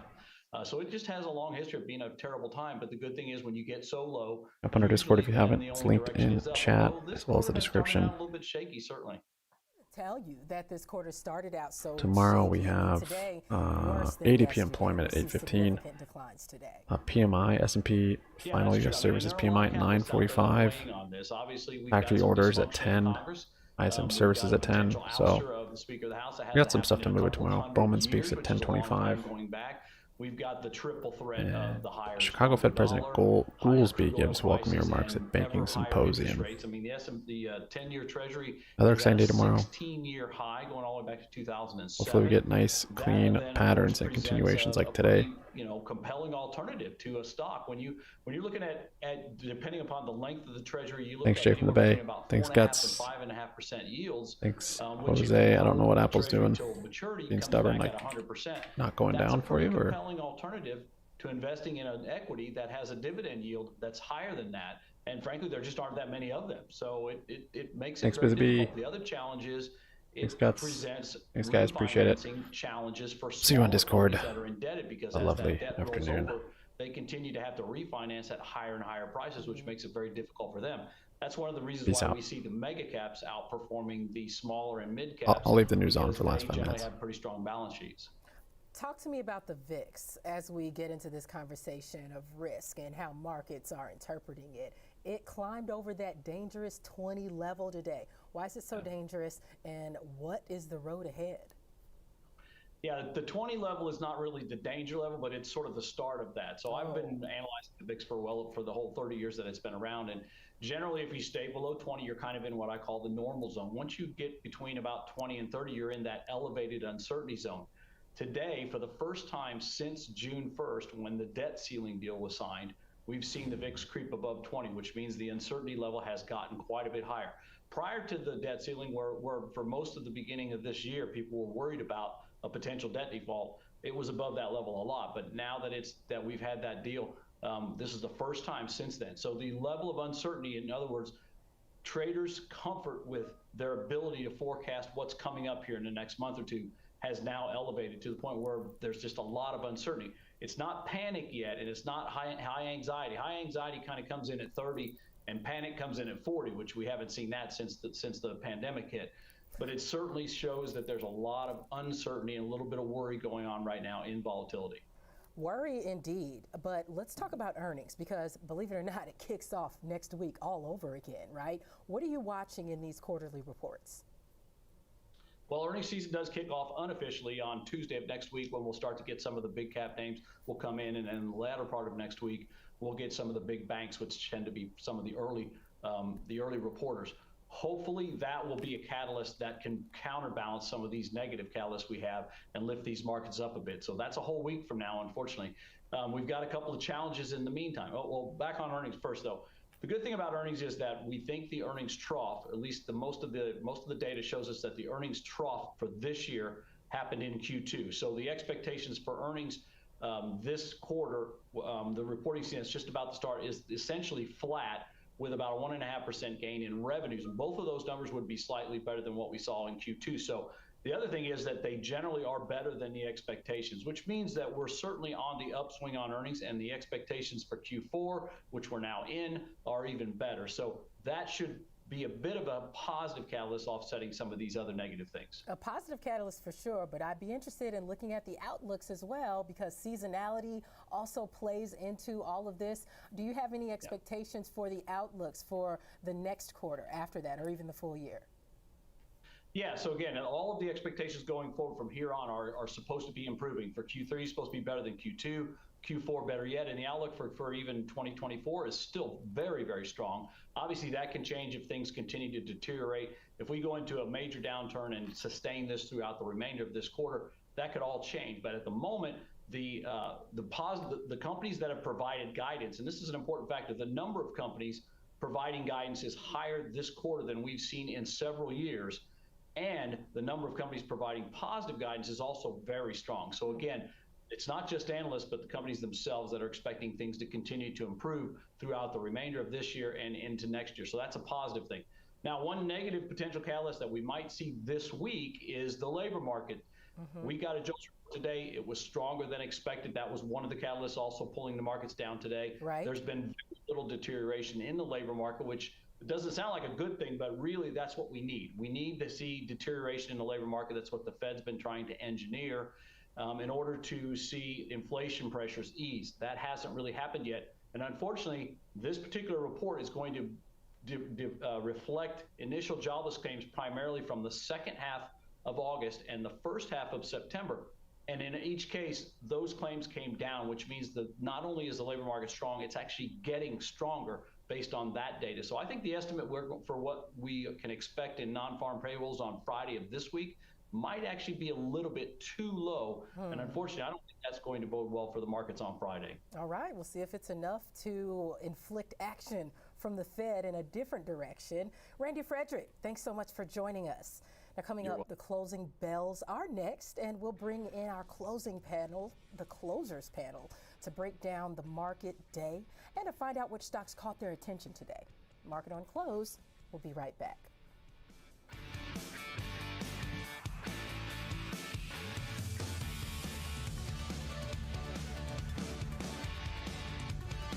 I was born on the south side of Chicago. It's been a long